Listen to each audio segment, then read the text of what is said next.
What's up, everybody? What's up? What's up? We are live. Hold on, I'm just making sure this is going. Hoping you guys can actually see me. 1 second. I'm just making certain.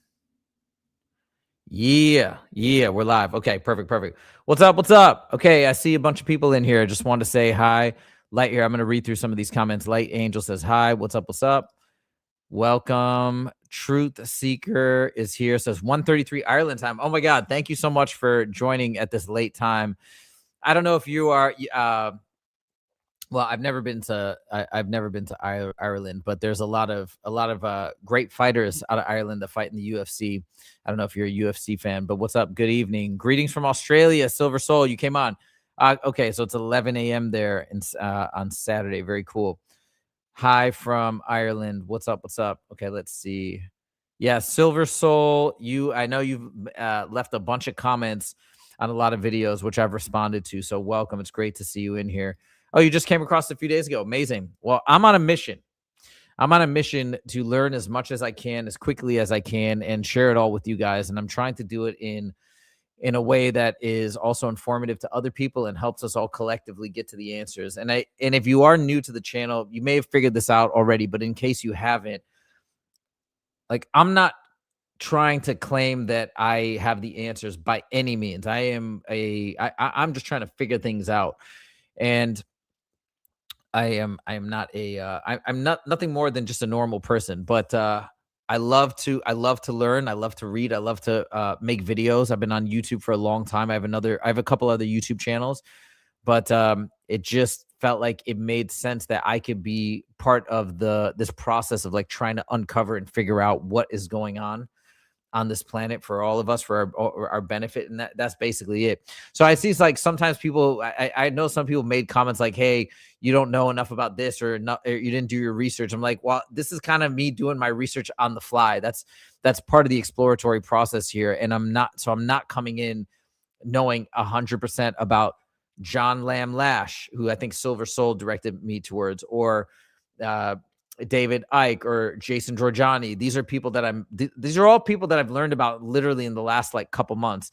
When I make a book on a video on the Tibetan Book of the Dead, is because I'm currently reading it, and I'm not a religious scholar. I'm just trying to figure it out and make interpretations as we go. So hopefully that's your jam, and that's what you're looking for, because yeah, that's basically what I'm presenting. Okay, here we go. I had left a message for the guy actually on a video I watched. You talking about me? You left a message? And Truth Seeker, what was the message? I hopefully I responded. I try to respond as much as I can, but sometimes the comments get a little bit, it's like too much for me to respond to, which is like amazing. But oh, Truth Seeker, you got a life review. Can you tell us about the life review, please? That is amazing. And can you give me some details? Like what happened? When did it happen? I'd love to know. Silver Soul says, I like finding new channels to get different perspectives. Truth Seeker says, I'm living in. Okay. What's up, Priscilla? Nice to meet you. And Silver Soul is Maria. Nice to meet you. What's up, Silver Soul? Or I should say Maria. Yep, we are all trying to get to the 100%. We're all trying to figure this stuff out. And I think this can be a really cool place, a really cool, hopefully like a shared place for all of us. And, to Truth Seeker, which is Priscilla, one of the things that I try to let everybody know in the comments and in the videos is that because I am in a state of, well, I guess we're all in a state of perpetual learning, but I am definitely in a state of learning and exploration. I have no hard set, real conclusions on any of this stuff yet, although I have my leanings. But another thing that I want to emphasize to you and to everybody else that's tuning in is I need to be pointed in directions. I need to be guided to some extent to new materials, because I'm still finding my way in terms of where to go. So if you guys ever have suggestions of books to read or videos to watch, and people are doing this already, so thank you for people that have done this, but feel free to like post that in the comments to different videos, and I'll do my best. It'd be amazing, by the way, something that yes, and we are all here to help each other. Absolutely. You know what would be incredible is if we could I want to start making a list of people that I want to interview or that I think could be like a reasonable goal for me. Oh, hey, Viv, what's up? I did you see my comment? I responded to your comment. I bought it already. The Naked Bible. I bought it yesterday or 2 days ago, so it's coming I think this weekend. Yeah, like it's such a cool premise for a book. So as soon as you mentioned it, I looked it up. Like if I write back in the comments that I'm going to check something out, like I'm going to do it. Like I'm at least I'm not 100% going to order everything, but if you send something and I respond and say, okay, I'm going to check this out, I will not let myself not follow through on that, if that makes sense. Like I will look it up and look into it, and then if I feel like it's a worthwhile thing at this current time, I'll buy it. So that's what I did. I bought that book. But anyways, okay. He says he was the translator for the Vatican, what the Old Testament says from ancient Hebrew. Oh my God, I can't wait. I can't wait because I am so fascinated by understanding a lot of these big religions that have spread all over the world. I used to be I used to be much more fascinated by Christianity and Judaism though, because I used to I've kind of I'm kind of at a point right now where I think it's not like I don't think those narratives have like a ton of value comparatively to other things that are being discussed by other folks that I've talked about on the channel. But that being said, because I just think there is a lot of misinformation, mistranslations and whatnot built into a lot of these texts, and some by accident, some maybe by design. And so I don't put like a ton of stock into like say, okay, I need to like if I just like read the Bible 1,000 times, I'm going to uncover the secrets of the universe. Like I don't really feel that way.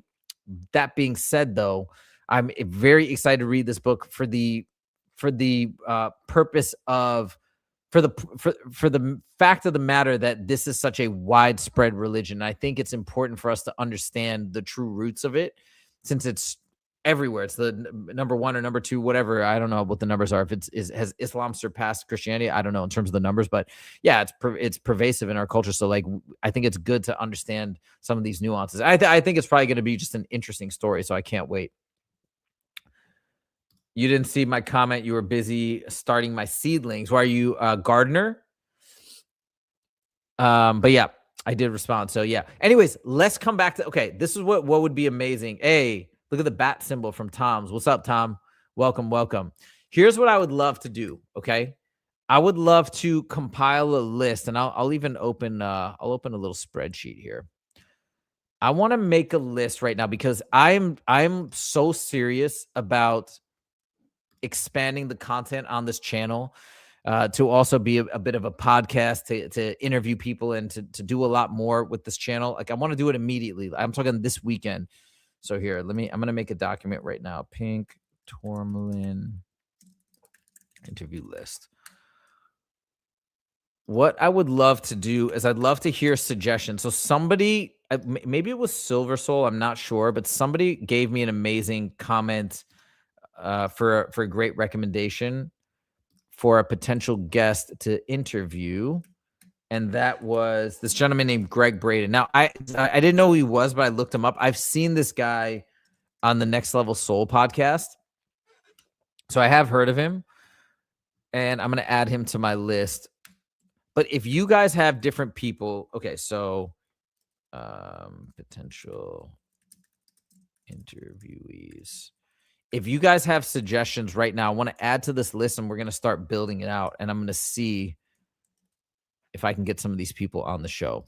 I'm gonna put together some my wish list. I don't think like David. Somebody said just go for David Icke. I'm gonna try, but I think that's gonna be a long shot given how small my channel is right now. But oh my God, I would love to interview David Icke. I would also love to interview Jason Giorgiani. I don't know how difficult that would be, but I think that would be amazing. Hold on here. Wait, what's this size? 14. Let's get it all uniform. So I'll say Jason Giorgiani.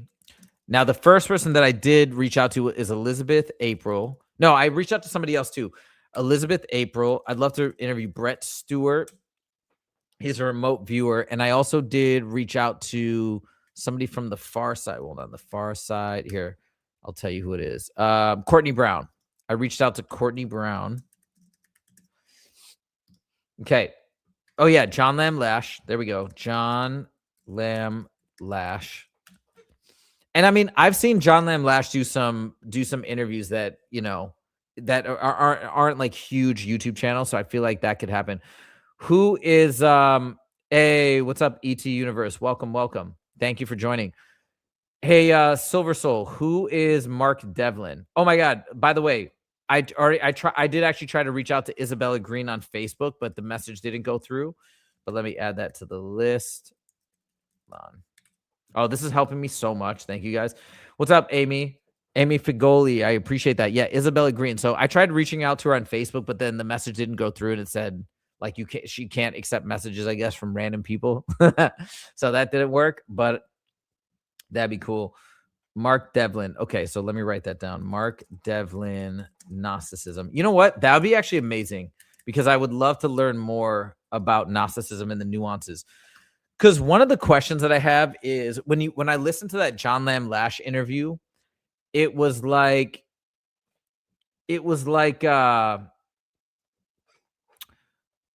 I thought that the physical universe was the entire physical universe was the creation of the demiurge, according to that particular mythology. But then it was like the way that John Lamb Lash is describing it, it's like Earth is the Sophia, which I was like, wait a minute, I thought Sophia was an external source from the pleroma, and then the demiurge, you created the demiurge, and then that built the physical universe. But like maybe it's a different interpretation. Like I want to know, what do most like scholars believe is Sophia the Earth, and then is the demiurge maybe some external alien or source that is like commandeering Earth? You know what I mean? So I'd love to learn all about that. Okay, he's more of the Gnostic side of things. Sarah Dolphin, what's up? What's up? So glad I found your channel. Okay, so I just ordered that book. That's so funny. Were you in here earlier? I ordered this book from Mario Biglino because of what Viv B left in the comments. So, okay, let's add him to the list. Okay, hold on. What was it? Mauro Biglino. What I'm trying to do as well is because right now I'm doing all my reading at night, like before I go to bed, which doesn't leave me with a ton of time because I basically have a regimen right now where I read, and then once I read to a certain point, then I do my meditation, and I've been going to bed every night at like 3 a.m. Also because I should tell you a little bit about myself too. For those of you guys who don't know, I have a tutoring business that I've been running for 13 years or something. I have another YouTube channel called Scalar Learning, and that's where I have all my math content. But I have a lot of kids that I work with, and I have several tutors also that work for me as well. And anyways, but like I probably tutor more than most tutors on the planet. Like, cause I tutor a lot every week, sometimes 40 hours, sometimes 50 hours. I've done as much as 70 hours before in a week. So I have a lot of clients. And so I'm very busy during the day working on the tutoring business. I have like an MMA YouTube channel. I love staying busy. I have a dog that I always take, to the DOGPARK. I can't say it because he'll get excited. But anyways, yeah. So I'm just like doing a lot of stuff every day. And then so usually I don't finish working until 10 or 11 at night. Then I make my Pink Tourmaline videos. Sometimes I have to make a video for my 10/7 channel. Then I eat some food, which I probably shouldn't eat that late. Then I go down, then I read, then I meditate. So it's like but lately I've been going to bed so late, like 3 a.m. It's crazy. It's really bad. And but my point is, reading just at night is not enough anymore. So I'm trying to build time into my day every day to read like a half an hour here, a half an hour there, so I can get through more of these books because people are making so many recommendations. Okay, Napoleon Hill, Outwitting the Devil, extremely good book. Wait a minute, and Napoleon Hill, is that the same author that wrote Think and Grow Rich? Am I thinking of the right? Is that the right guy? Hold on, Napoleon Hill, because I read that years ago. Napoleon Hill. What'd you say it was? It's called what'd you call it? The Outwitting the Devil. Hold on, let me look this up. Outwitting the Devil. Okay, let me just let me screen share so you guys can all see this book that Truth Seeker has recommended. Yeah, author of Think and Grow Rich is a book that reveals the devil as the negative forces, fear, procrastination, anger, jealousy, that prevent people from achieving success, and outlines 7 principles to overcome. Interesting. Oh, this is sick. This is amazing. But tell me if is this more of a book like targeted towards achieving your potential as opposed to which I mean is always like stuff that I'm interested in as well, but is it more targeted towards that than as opposed to understanding the nature of reality and like what's really going on in this planet? That being said, I'm still down to buy it, but yeah, just let me know, because I'm sort of more where like my attention is going right now is all stuff for Pink Tourmaline to help people understand what's going on this planet and in this life. But very cool. Thank you for that recommendation regardless. Okay, we got some more comments here, guys. Julia Luzon. Jeremy Bossatina has an interesting channel called Consciousness Awake. He's not popular, but he has fascinating ideas. Hold on. Let me add that to the list. And if you just joined, what people are helping me with right now, which is amazing, is coming up with an interview list, because as I've mentioned, I want this channel to grow. This channel has become so important to me. It's the thing that I think about the most each and every day. And it finally feels like I'm doing education, and teaching has been very important to me. I love to help people. I love to teach. I love to educate. It's been such a big part of my life, and so incredible to go on this journey. But this part now, where I feel like I still get to use everything that I've learned and developed in terms of skills as a teacher and an educator and a tutor, like this portion right here and this channel feels like what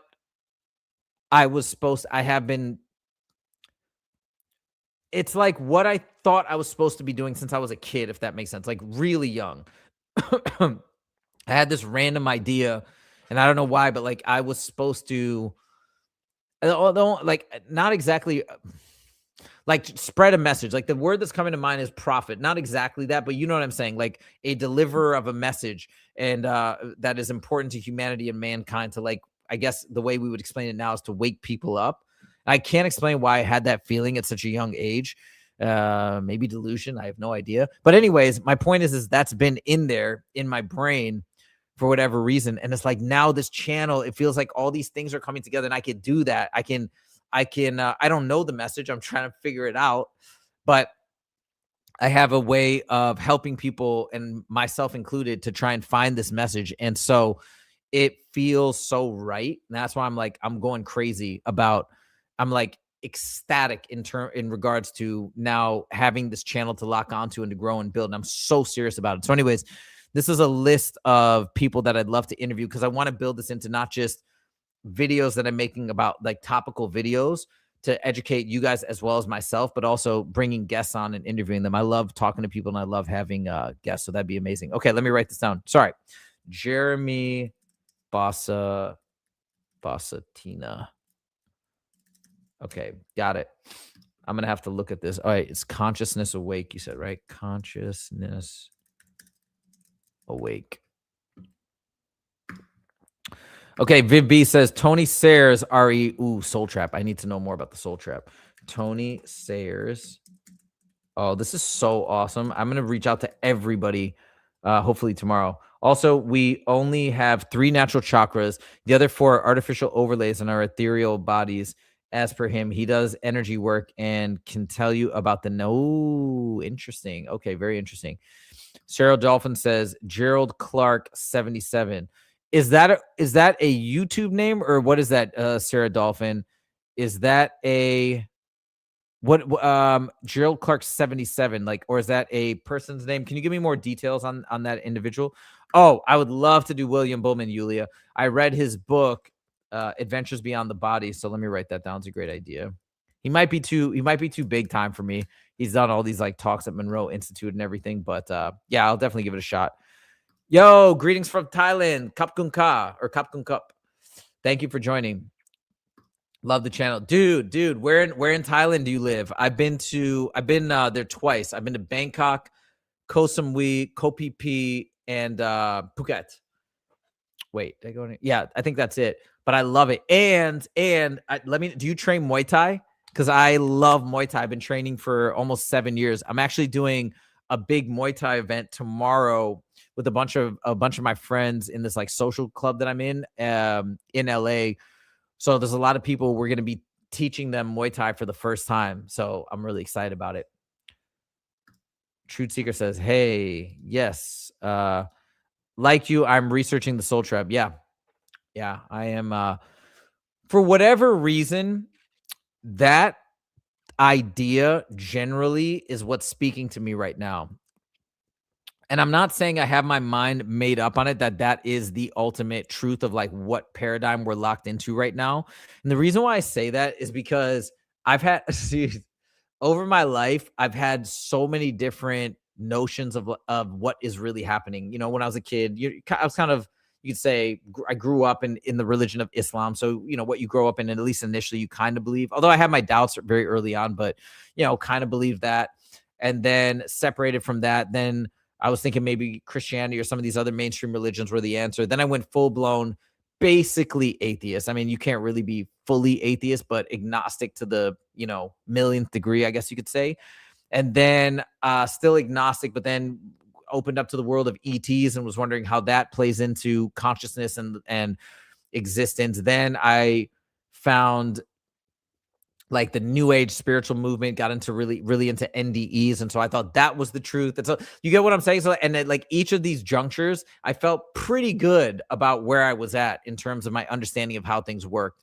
And then it changed. And then now I'm like feeling pretty confident that the old thing that I thought is not the way it is. Right. So I have to remain very, very open-minded, because that's what history has shown, that like obviously things that I thought were felt good about, I ended up dismissing them at a later point. But yeah, that's where I'm at right now. The soul trap idea is really standing out to me as perhaps an accurate description of where we're at. Amy Figoli says Paul Wallace. Amy, who is, sorry guys, I'm trying to get through the comments as quick as I can. I'm a little behind. Who is Paul Wallace? Can you give me some details so I can put it in my notes? But I entered it here. Okay, Silver Soul's answering my question about Sophia in the Gnostic literature. Is not a being; it's the feminine essence of wisdom. Okay, it creates out of balance, without the counterpart in wisdom, and gives birth to the demiurge and abomination who creates physical. Right, I remember that. It's like an abomination, but hold on, it's feminine essence of wisdom. It creates out of balance, without the counterpart of wisdom. Without the counterpart of wisdom, and gives birth to the. Okay, got it. Paul Willis Eden series. Wait a minute. Hold on one second. I think I bought a book from Paul Willis. Let me grab it. Let me see if this is it. No, never mind.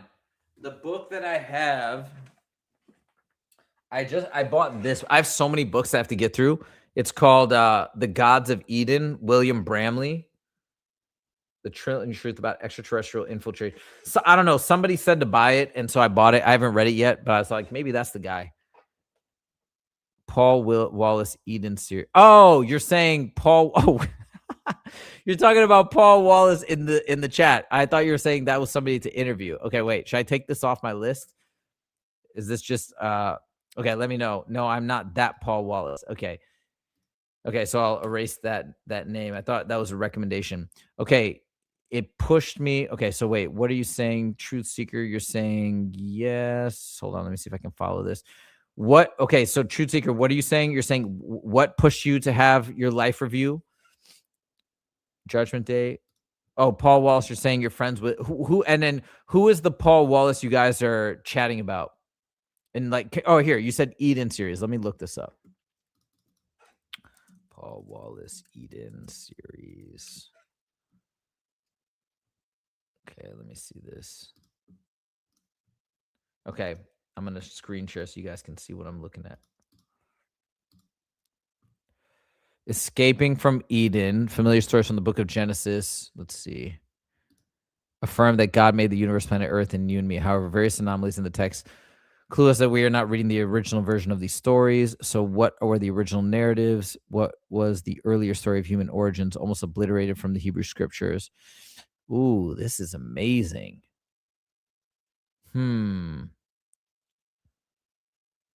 Door world mythologies. Okay. Far-reaching and deeply controversial. This book points to truths about ourselves, the universe. Is this something you guys think I should order and talk about? Okay, Truth Seeker says you don't need to buy. You can listen to it on YouTube. I actually bought the book recently on Vented. The thing is, I could do that. It's just if I'm gonna read it and then talk about it, the way that I've been doing is that I've been like screenshotting excerpts that are relevant to talk about, and I felt like that's a pretty effective way to like go through the information and then relay it to everybody. If I listen to it, I feel like it would take much longer, and then I'd have to timestamp it. I just don't think it would be as economical. But yeah, I'm open to it. But yeah, let me know if you think that's a worthwhile thing to read. Okay, it's better to listen to it. Oh, it's a conversation between a man. Oh, okay. Fair enough. Okay, let me go back to my list of people to interview. So maybe I will add that back. Paul Wallace here. Paul Wallace. And this is oops. What is it? Escaping from Eden, I'll say. Escaping from Eden. I'll have to interview him after, of course, I read his book. Hey, PT, thanks for everything you do. Yo, man, you're welcome. Thank you guys. This is a dream come true for me to just have this place where I can talk about all these things that I've always been infinitely fascinated about and that I've always felt like this is stuff that people should be dying to explore, wanting to explore. And like most of us, myself included, for a lot of my life, we just kind of go through life from A to B to C without thinking of the full journey and what it's all about. Like, it's so important, I feel like, because otherwise, like, we all know at the end of our lives, we will die. Everything we accumulate, everything we accomplish, it sort of fades into nothingness. Like, we know that, but then we still just sort of blindly pursue these particular milestone goals from point to point to point, and just like don't think about it because maybe it feels too complicated or an unsolvable mystery, and you don't think about it. Just instead, like, get a job and work and focus on that. Find your passions, find your hobbies, have a family, do these different things, which I'm not saying you shouldn't do those things, but it's like, shouldn't we be asking these questions? So my point is, now I finally have people that are also interested in this, that also want to go on this journey with me. So you say thank me, you're thanking me. I'm thanking you and everybody else for being on this journey with me and then inspiring me with your comments, with your support, with just being here today, your presence. I'm thanking you for pushing me forward, pushing us all forward, really. So thank you. Jason Archaics. Wait, I've heard of this YouTube channel. Hold on, let me write this down. Jason, I gotta move this over. It keeps covering up my window. Okay, hold on. Jason, yeah, let's do it like this. I don't need this over here. Okay. Jason Breshears. What's going on? Jason Breshears Archaics. I think that's a YouTube channel. Mark Forever Conscious Research. You live in Isan, Northeast. But by the way, Mark Forever, is that like the name of a YouTube channel, or is that his full real name? Okay, Eddie does not believe in you said you're 70, so you don't do Muay Thai. I think you're responding. So Jason doesn't believe in the trap. Hold on, you're saying Jason Breshears. Okay, but that'd be interesting. I'd love to hear his perspective. Gnostics, Jason, all the other new age is garbage. What's up, Super Unknown? Gnostics, Jason, all other new age is garbage. Okay, I just yo, let's go. Thank you, Paul. Welcome to the channel. I'm calling it a soul trick, not a soul trap, because right. Because you're not subscribing to the idea that we are ever trapped, I imagine, right? We're just being tricked into. I like that. We can be tricked, but not trapped. Right. I love that. Exactly. You can't trap an eternal essence, only trick it. I love that. That's empowering. I'm going to start doing that. I'm going to start saying that. That's so good. Where did you hear that from? Or did you come up with that on your own, Viv? Let me know. Paul Anthony Wallace is a fellow writer. Okay, got it. The other guy, although we are friends. All right, very cool. Sorry, I'm trying to get through more of the comments. I'm like really behind. Tina from Dark Matrix channel. Her channel is still evolving. Okay, let me see. Oh, wait. I think I've seen her stuff. Hold on. Dark Matrix. New age equals new cage. Yeah, I was into it for a while, and then I saw. I don't know if you guys saw my first David Icke video, but then I saw the David Icke video and it was like, wait, he's talking about near death experiences and he's discounting them. I was like kind of hurt because they had given me such relief in terms of just understand, like, okay, this makes sense. We're getting narratives, we're getting people connecting with God basically, and they're telling us exactly what's what. Like, this is amazing. And then David Icke had that video where like, no, it's all a manipulation. I'm like, huh? That can't be. No, like we can't be manipulated once we die. Like I get being manipulated here, but and anyways, that's how it began. Okay, so Paul Anthony Wallace. So I'll put in Anthony here. I feel like I'm so behind on the message. So let me catch up. Have you ever explored various teachings on how to exit the soul trap?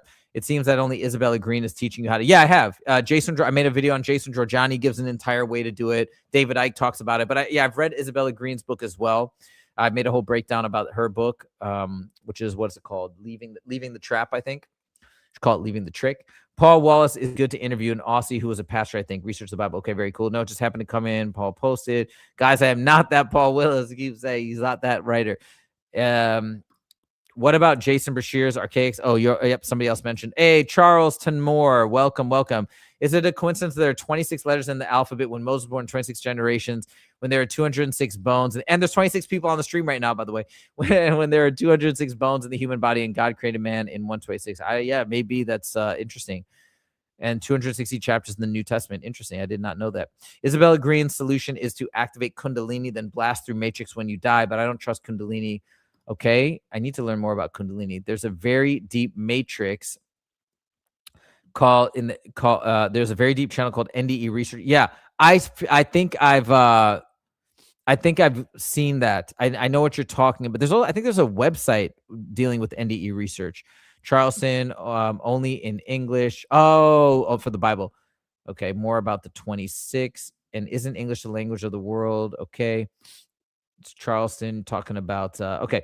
Charleston Moore, the Matrix just puts those numbers in things so people think there's a hidden meaning. The Matrix and its programs are very tricky. Awaken the World Film is another brilliant channel on YouTube okay, let me look at this. Awaken the World Film. Hold on, let me write that down. Awaken the World Film. They've made documentaries, videos on how to do a self-inquiry. Skeleton, Christian, Church. Charleston, you're very into numbers, I feel like. Paul Wallace, I believe that if you know what you are, the soul trap does not work. I mean, that's basically what David Icke says. That's his basic premise and thesis. It's awareness. So he basically says enlightenment is synonymous with awareness. And once you have awareness of exactly what's going on, you can't be manipulated. And I could see that. Tony Sayers. Did I write down Tony Sayers? Yeah, I got it. Oh, calls it a soul trick. So let me write this down. That's actually important. You should add Jeffrey Mishlove. Wait, I've heard that name. Who is Jeffrey Mishlove again? I've heard that name. I think there's a book he wrote. Maybe I even bought it already. I didn't hear it, PT. It's my own. Wait, are you talking about the soul trick? You came up with that? Wait, hold on. Are you the one that said that? Let me see. Wow. All right, very cool. Oh, no, you're saying Jason doesn't believe in the trick. Wait, are you saying that you came up with that idea, Eddie, that it's a personal, that it's a soul trick, not a soul trap? Okay. All right. Eddie Alvilla, we must be powerful. Look at the things they have to use against us. Yeah, I'm really starting to believe that, if our souls are eternal. And again, this was an idea in Alien Interview, which I know has been debunked, and I'm not putting a ton of stock into it, but that part resonated with me when it was like, basically, we are, if we are indeed fragments of source, again, another Gnostic idea, that of course, then theoretically, fragments of infinity would still have infinite power. So you can, like, that idea makes sense, that we must be having a great deal of power, and it's only via these means of manipulation or whatever that we're able to be commandeered. And then I want to learn, what I want to learn more about is this universal law of free will that everybody talks about. It. I parrot that idea as well. Hey, free will, like we must accept this and choose this to even be here. Otherwise, it would be impossible for us to be here.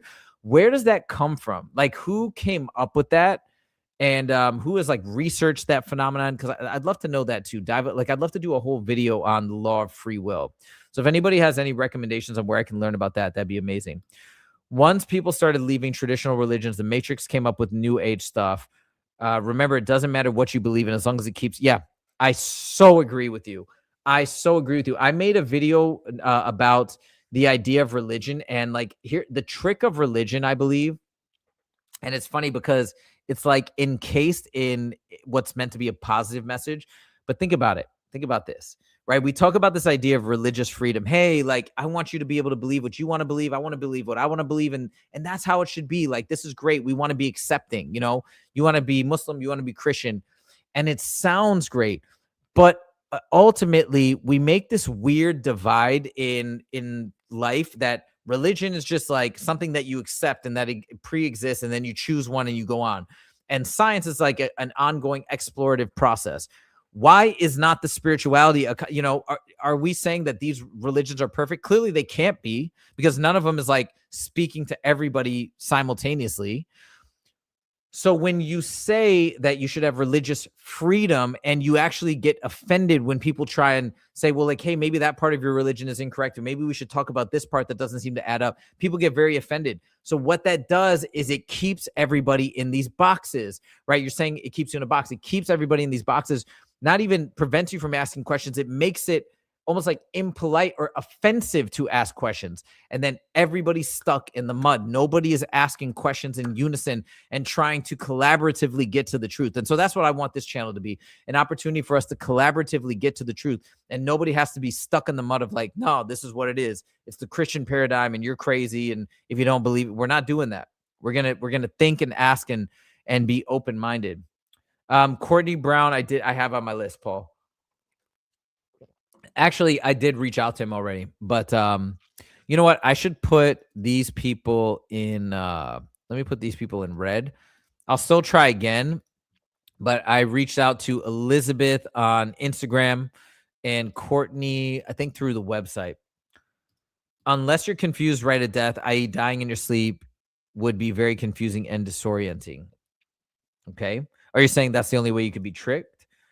Eddie out. Okay, cool. So Eddie, you're saying, yeah, you did come up with that idea of the soul trick. Very cool. Okay. All right. KK Loco. Charleston, when you're talking about gematria.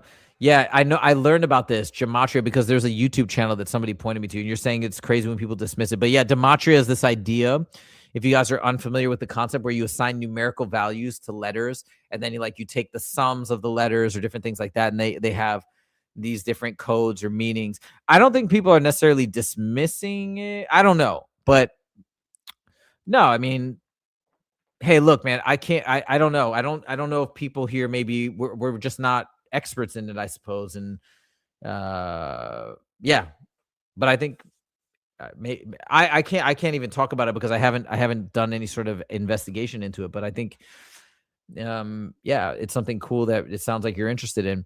AJ from the Y Files is not the official on anything. Hey, what do you think? Look, I'm with you. Okay, I've seen him. I saw his whole video breakdown on the moon landing and stuff like that, and I wasn't super convinced on that. Like, he almost seems a little too mainstream. You know what I mean? But I do think he did a nice job breaking down Alien Interview, it seemed like. I don't know, though. You're right. You're right. He's not the official on anything. I shouldn't look at that as authoritative. I get you. Amy Fagoli. Oh, you're exploring free will? I shifted my perspective. If we are feeding Loosh, would it not be possible that we are given the illusion? That's a hard one for me to swallow. That's a hard one for me to swallow. So like and not because I'm saying it's unlikely. It's just depressing and scary if you're saying that we actually don't have free will at the end of the day outside of this matrix. Like, I don't know. I don't want to believe that. But hey, maybe it's right. Yeah, maybe we are given the illusion of free will. So if we are feeding Loosh, would it not be possible that we are given like, are you saying given the illusion of free will in general in existence, or are you meaning in this realm? Is that what you mean? Like, give me more details. Also, Mike Martin from My Dark Explorations. Okay, let me try. Let's check. Write this guy down. Mike Martin Explorations. All right, cool. Viv says, yeah, Amy, that's a good question. So she's also interested in this idea of the illusion of free will. Oh man, I don't want. That's heavy if that's the case. I do double dose LSD trips to try and have an OBE. Have you ever done 5-MeO DMT? I did that in 2024. I made a whole video talking about my experience, but you guys can check that out if you want. But that was crazy. I think that when you do DMT, especially 5-MeO, it is a straight up out of body experience. It's literally an eject button. You just fly out of your body. But the problem with that, at least for me, was I don't remember it. I remember bits and pieces of it, but I don't remember the vast majority of it because I was out for like 20 minutes and I remember very little stuff. And then I remember seeing a little bit of like dude, it was so crazy. When I did it, and I did it the right way in a shaman ceremony, it was amazing. It was beautiful. And then I was the first person to go too. I was so nervous, but they were like, "Who wants to go first?" I'm like, "I just want to go because otherwise I'm gonna watch people. I'm gonna get scared." So I did it. I jumped. I was like, "Let me go first," and we smoked it. And it was like, in the Matrix, how you see the green, like, the green writing come down in that movie. I was looking out at the scene, and it was like it literally was like the Matrix was cracking and breaking. It was like crystallized, like if you broke a glass and it just started spider webbing and changing colors, and it just went, but it came down. I think the color was like purple or green. I can't remember. I think purple, but it was like down. And then I was like, oh my God, I'm looking around. And then the next thing I remember, just blast off. And then there was all black around me. And this, to the best of my recollection, I remember like a wax cubic, like type of material just going around into like weird geometric 3D shapes. And then I don't remember anything, which sucks. Like, I wish I could remember more. The next thing I remember, I was back in my body. And then I was like, whoa, what's going on? I was looking at my hands, and then I came out of it. And then I cried for 20 minutes, like harder than I've ever cried. I think for me, it was a expunging of a lot of like negative emotions from a combination of places. One, I was dealing with a stalker at the time that was really like tearing my life up. And so I think that was like a release there. Probably also a release from, just like different things I experienced as a child that were really upsetting. If you guys don't know this about me, I am a super, super sensitive person. I'm like, I feel other people's emotions very as well. I'm definitely like very empathetic, but I'm also very sensitive. And so when I was a kid, just being around, like, not to go into too much detail, but just like, negative energy, disagreement, stuff like that. It just affected me really badly. I hate seeing people fight and argue and yell. Like, I hate it. And so I think I just have a lot of sadness or like things like built up. And I think I used to have a lot of resentment about it as well, but I let go of all of that after I had that experience. It was crazy. But yeah, I sort of like cried like crazy, just let it all out. It was amazing. Anyways, okay, so you're saying the guy from the Y-Files is compromised? I wouldn't be shocked. He's got like a big mainstream channel. Alabar Jones, I actually looked his stuff up. He is the astral traveler guy, right?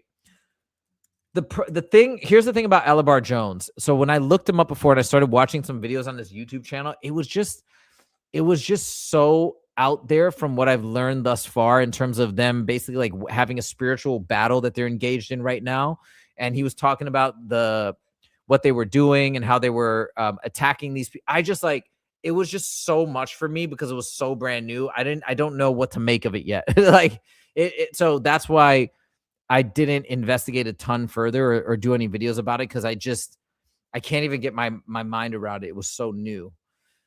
Okay, no drugs are needed for out of body. Yeah, I 100% believe that. I'm not trying to go that route again. It's just I think you're absolutely right, truth seeker. And I'm trying to the way I've been trying to do it for the last month and a half is just via meditation. And I've been listening to a specific type of like sound on something called the Expand app from Monroe Institute. Truth seeker, you agree, but it is a doorway. 5 MEOs on my wish list. Yeah, I heard somebody say that when you take 5-MeO DMT, it's like the window to the ethereal or the astral or whatever you want to call it. It's a window, and you're taking a sledgehammer to it, so you're just like blasting it open. And whereas meditation, it's just opening the window and moving through it versus smashing down the window. So it's like, yeah, I think what the point I think of that analogy is you don't need the 5-MeO, and it's kind of like overkill for achieving that same result. I do not do any plant medicine because the dangers of entity attachments interference is too risky. Interesting. Yeah, I think that's why the shamans do that entire like prayer ceremony to protect you or protect your spirit. But again, you might be 100% right. It might be very dangerous. Alcohol causes the entry of entities. Yeah, I quit. It's funny you say that. I quit drinking 4 years ago. I've done QHHT hypnosis. That was interesting. What's that? Silver Soul, can you tell us about that? The Black Herd. What's up? What's up? Howdy Mikowski has some. Hey, somebody else just wait.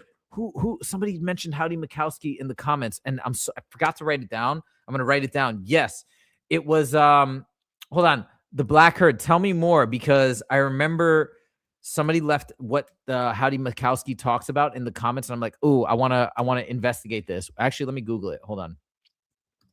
Thank you, Black Herd. Welcome, welcome. Howdy Mikowski.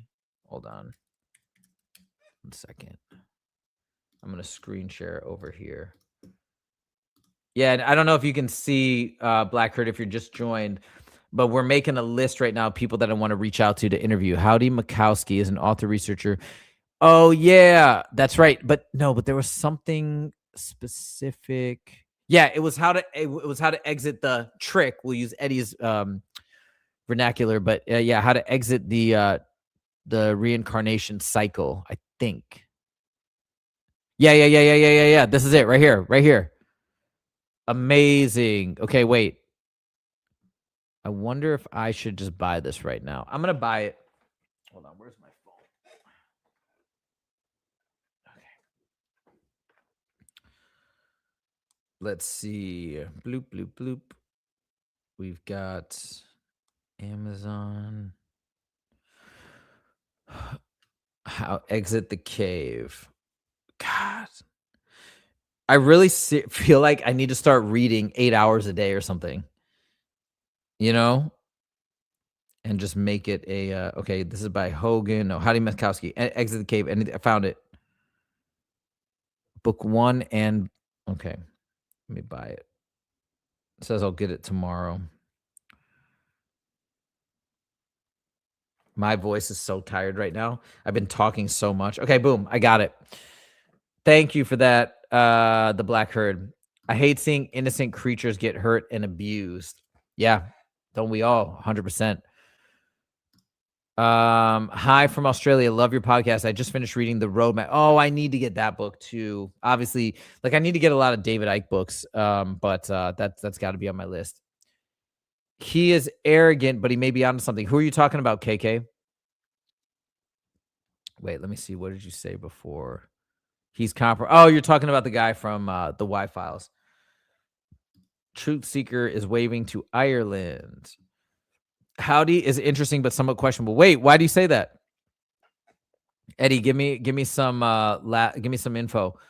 Howdy last video 2 months ago sounded quite despondent. He said he figured out escape, but this avatar won't. Only the other aspect of you will when you embrace emptiness. Alabar. Okay. Alabar Jones is arrogant. Interesting.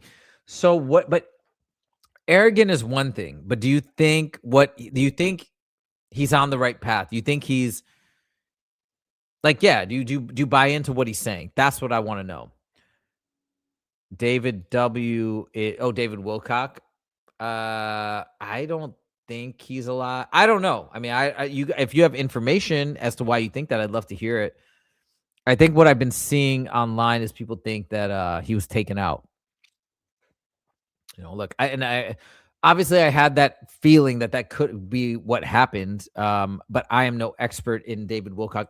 Of course have listened to him and I knew of him, but I don't know. Apparently, people are saying that he said he would never ever commit suicide, and so it feels like weird. But I don't know. I don't know if he's still alive. My guess is he. I don't know. I don't think he is, but my guess is like something maybe shady happened. QHHT hypnosis is what Dolores Cannon. Oh, I've heard about Dolores Cannon too. Was doing on her clients. It's very deep hypnosis. I went into past lives. Relevant. Ooh, very interesting. I need to do that. I'd love to do that. Hey, Silver Soul, do you know anybody that? Oh wait, I'm gonna look this up right now. Hold on. This is amazing, guys. We're gonna do this every week, maybe multiple times a week. Like, this is what I need to be doing. I need to be interacting with you guys because, like I said, I'm like learning. This is all me learning, and so like, think how much information I just got in the last 50 minutes. Okay, QHHT near me. Look at this. Boom. Whoa. Oh my God. I'm gonna look at this guy. He's got 23 reviews. Hold on. This is right by me. What? Hold on. This is wild. Oh my God. Look. What is my life's purpose? This is the central message of Pink Tourmaline. Okay. Oh my God. I might reach out to this guy. Wow. Oh my God. I'm doing this.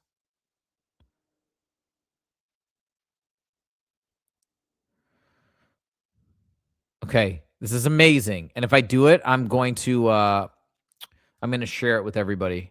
Oh, yes. Thank you so much. Hold on. I'm just going to put this on the same document. I'm just going to say QHHT therapy, just as something I don't want to forget it. Oh my God, this is incredible. Okay. Anyways, let's get back to the list and we'll see if we can add more stuff here. The Black Herd, says Soul Trap, Gnosticism, and Alternate History. He had an NDE. Wait, Black Herd, are you you're talking about Hadi Mikowski. Okay, got it. Soul Trap, and Gnosticism, and alternate history. I mean, I'm super into alternate history. I definitely think a lot of things have been written down and recorded incorrectly. I mean, I could spend a whole show talking, or multiple videos talking about that. In terms of just so many podcasts and interviews and different things I've researched. TK, welcome. I just ordered The Ascension Mysteries by David Wilcock. Thanks for all your book suggestions. Thank you guys for all the book suggestions. Eddie says the recapitulation theory doesn't. And by the way, if you guys could like the stream, that would be amazing. Thank you. I know these things help push it out into the algorithm, so that'd be incredible. The recapitulation theory doesn't hold together. I don't dislike the guy. I'm simply saying I don't jive with his philosophy. What's the recapitulation theory? Who are you talking about? Are you talking about David Wilcock or this other guy, Hadi Mikowski? The truth will set us free, but it does not mean we will like it. I believe we must be willing to see the dark side of waking to the truth without the fear. Okay, fair enough. Yeah, I can buy it. I can buy that. KK Loco says, I'm on the fence. If he is really battling these effers in the astral realms right now, I want to join him. Oh, you're talking about Alabar Jones. Yeah, I'm with you. You need to practice quieting your thoughts and thinking. Practice being the silent watcher of your mind, the thoughts and thinking. You already have all the knowledge and truth inside of you. I believe that. I want to actually hire an OBE coach. I think that would be really helpful. Jesse Tyler Official, welcome. What do you know about the Saurian reptilians? Nothing. I don't know anything about that type of reptilian. Tell me about them. Slippery slope, what he's doing. You're talking about Alabar Jones? Why do you say it's a slippery slope? Alabar Jones is hard to believe. All right, listen. I am trying to stay open-minded, ET universe, but I will say this, because a lot of what I'm trying to do is I'm trying to just like get into my intuition, I do feel like I'm pretty good at reading people, and I'm trying to trust that intuition to the best of my ability. And I don't know. I got a weird vibe when I was listening to. I'm just being honest with you guys, and I could very well be proven wrong, and I'm happy to be proven wrong. That's part of the reason why I didn't like dive deep, go further with exploring Alabar Jones. It's kind of like I get a weird vibe from that guy Darius J. Wright, and so that's why I'm like pausing on looking at his content anymore. It doesn't mean that I'm right. It doesn't mean I don't know, but I'm trying to trust that to some extent. And so maybe I'll come back to Alabar Jones at some point in the future when I learn more. But that's where I'm at right now. Somebody else was mentioning Wayne Bush. Let me put that on my list. Wayne Bush. Sovereign spirits. What you're searching for outside of you is already inside of you. Yeah, I believe that. You know that guy, what's his name? Max Spears? I think he kind of talked about this, and he almost said, and I'm wondering if I'm falling into this trap, but he basically says, you know, you shouldn't read, or like sometimes if you read too much or if you try and learn too much, you're sort of getting distracted from your inner voice and like connecting to what's already inside of you, which is I think what you're getting at, Truth Seeker. Yeah. I'm almost wondering if what I need to do now or at some point is just like spend a lot of time in just deep meditation, you know. I wonder if Archangel Michael that David Wilcock was in contact with years ago was just a blank entity masquerading. I don't know. Wayne and Julie are great. Howdy Mikowski. Yes, I like Sovereign Spirits channel too. Okay, Jesse Tyler says Saurian reptiles are native from Earth. Oh, okay, got it. So those are the ones that I guess maybe Elizabeth April says she sees underground in these underground bases, perhaps. The Black Herd recapitulation was put forth in the Castaneda books, not Howdy Mikowski. He just believes it to be an essential tool for escape. Okay. Well, I have to learn about it. I'm not familiar with what it means, but very interesting. Yeah, Viv, you said you get bad vibes from Darius. Me too. And listen, I'm really not trying to be a hater, and I'm not trying to like tear somebody down. Obviously, if he's really trying to spread a message of positivity, I am just trying to I'm just trying to be in touch with what I'm instinctively feeling, and that's what I'm feeling. I definitely have my reasons. I kind of stated some of them in the last video I made. I was trying not to be like too negative, but yeah, that's all I'll really say. I'm just not gonna look at his stuff really for the foreseeable future. Me too. Sovereign Spirits channel, Wayne Bush and Julie would be great to interview. Okay, Wayne. When you say Julie, who's Julie? Because I don't have that on my list. What's Julie's last name?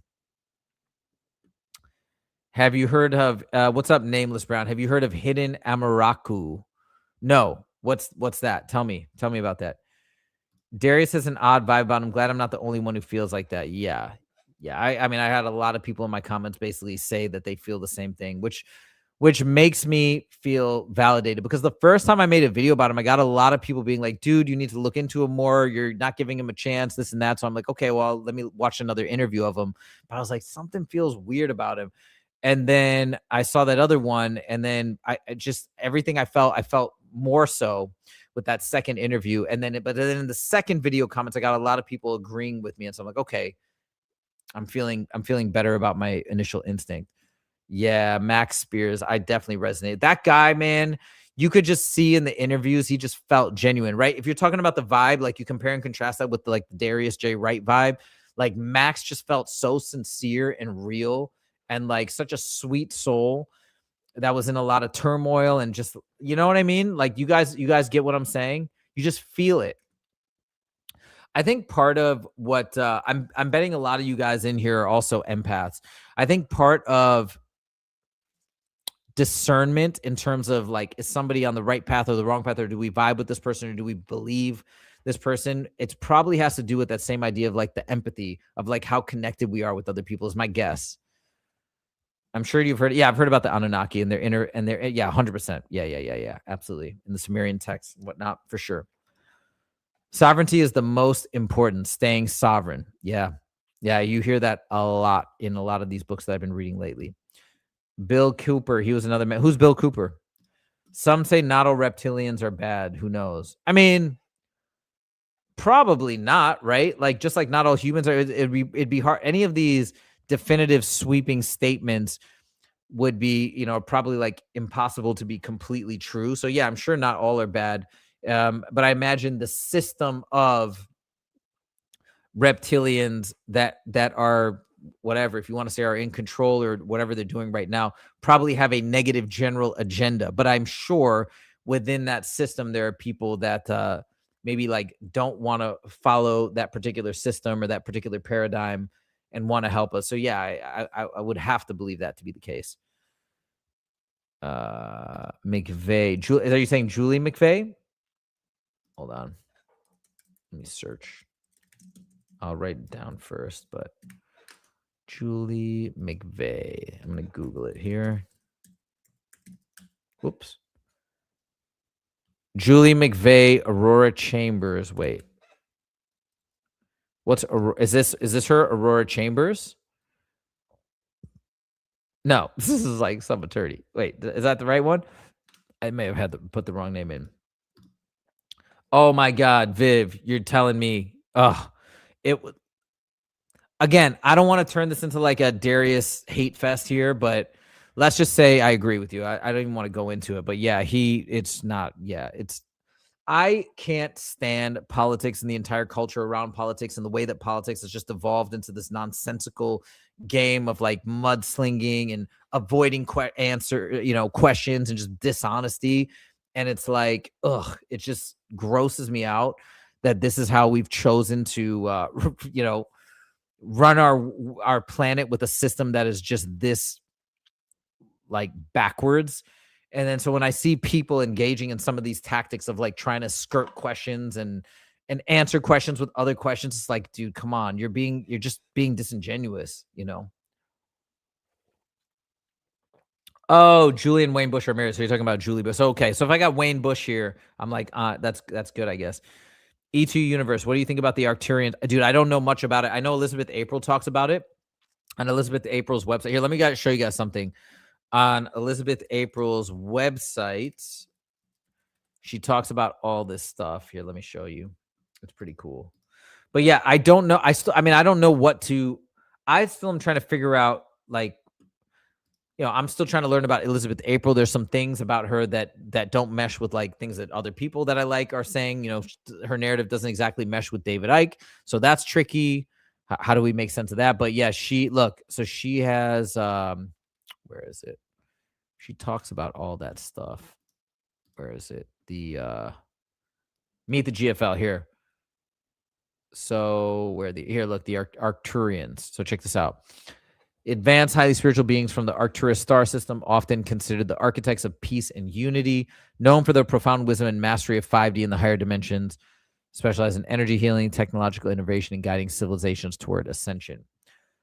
So yeah, I mean, I have no idea about this stuff. This is stuff that is, way outside of my knowledge base right now. But yeah, I remember seeing that name on this website. The Hidden Amaraku talks about magic and control systems using memes. Okay. Oh, cool. All right.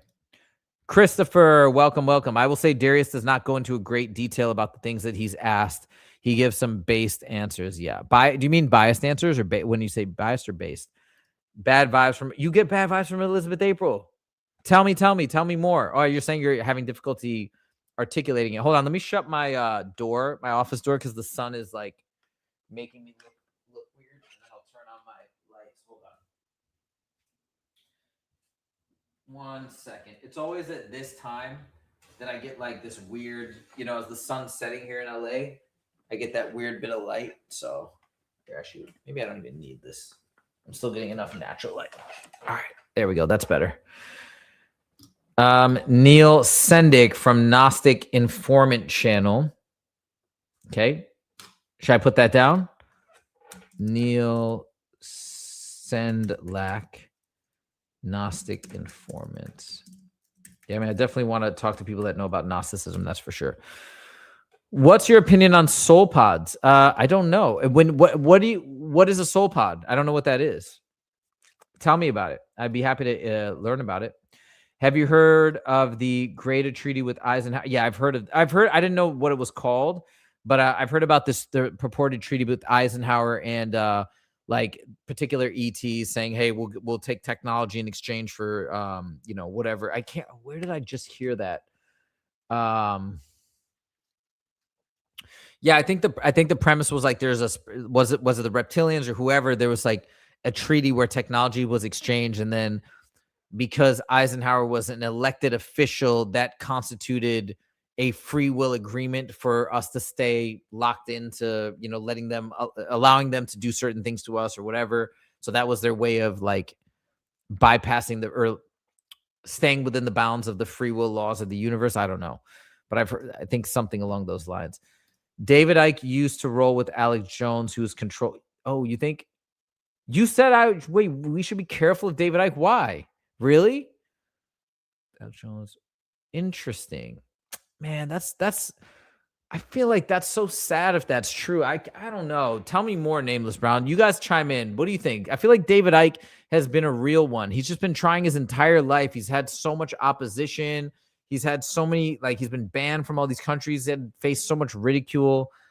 I don't think David Icke just doesn't know, man. I don't know. I feel like David Icke is sincere. But you guys tell me what you think. It's kind of like the Matrix type idea. Okay, cool. Soul pods. Oh, I get it. So it's kind of like what you see in the movie The Matrix. You're all like locked in and but then you're projected into like another reality. Is that what you mean? I don't know too much about it. Yeah, I do have Instagram. Elena claims Elizabeth April is gray hybrid. Who's Elena? It's a gray hybrid. Man, this whole thing is crazy. Oh, you think that Alex Jones was replaced? Hey, we got a donation. Guys, this is my first ever donation on this channel. Holy smokes. Christopher, what a legend. Okay, we're going to jump the queue here.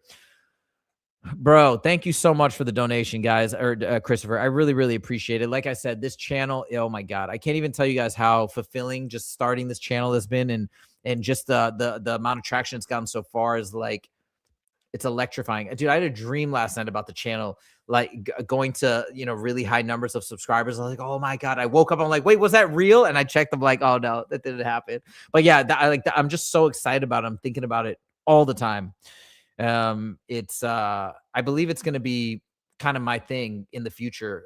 Well, kind of even now, like starting this summer, I'm going to focus so hard on it. Obviously I'm focusing on it hard now, but like, I'm going to turn up the intensity. Okay, the soul pods or projection pods are like a matrix or simulation thing. When you're in a pod and your soul is connected to it, okay, wait, hold on. The soul pods or projection pods are like a matrix or simulation thing where you're in a pod and your soul is connected to it into this world. Yeah, right. Exactly. Yeah. So kind of like what you're kind of like the Matrix when he wakes up and he's like in that pod and it opens up and all the things come out, and then so it's kind of the same idea. Your soul, your whatever, I guess, your soul is in a pod and then it's like plugged into these different realities or these different matrices. I get what you're saying. Thank you again for the donation. Okay, hold on. Eddie says Alex Jones was replaced. Yeah, Elizabeth April talks about all these cloning facilities and stuff. Listen, man, I don't know too much about all that stuff, but nothing would surprise me at this point that people are potentially getting replaced. I don't know. Milton William Cooper, he knew too much, so they killed him like Max Spears. I actually came across a video of Milton William Cooper exposing David Icke. What?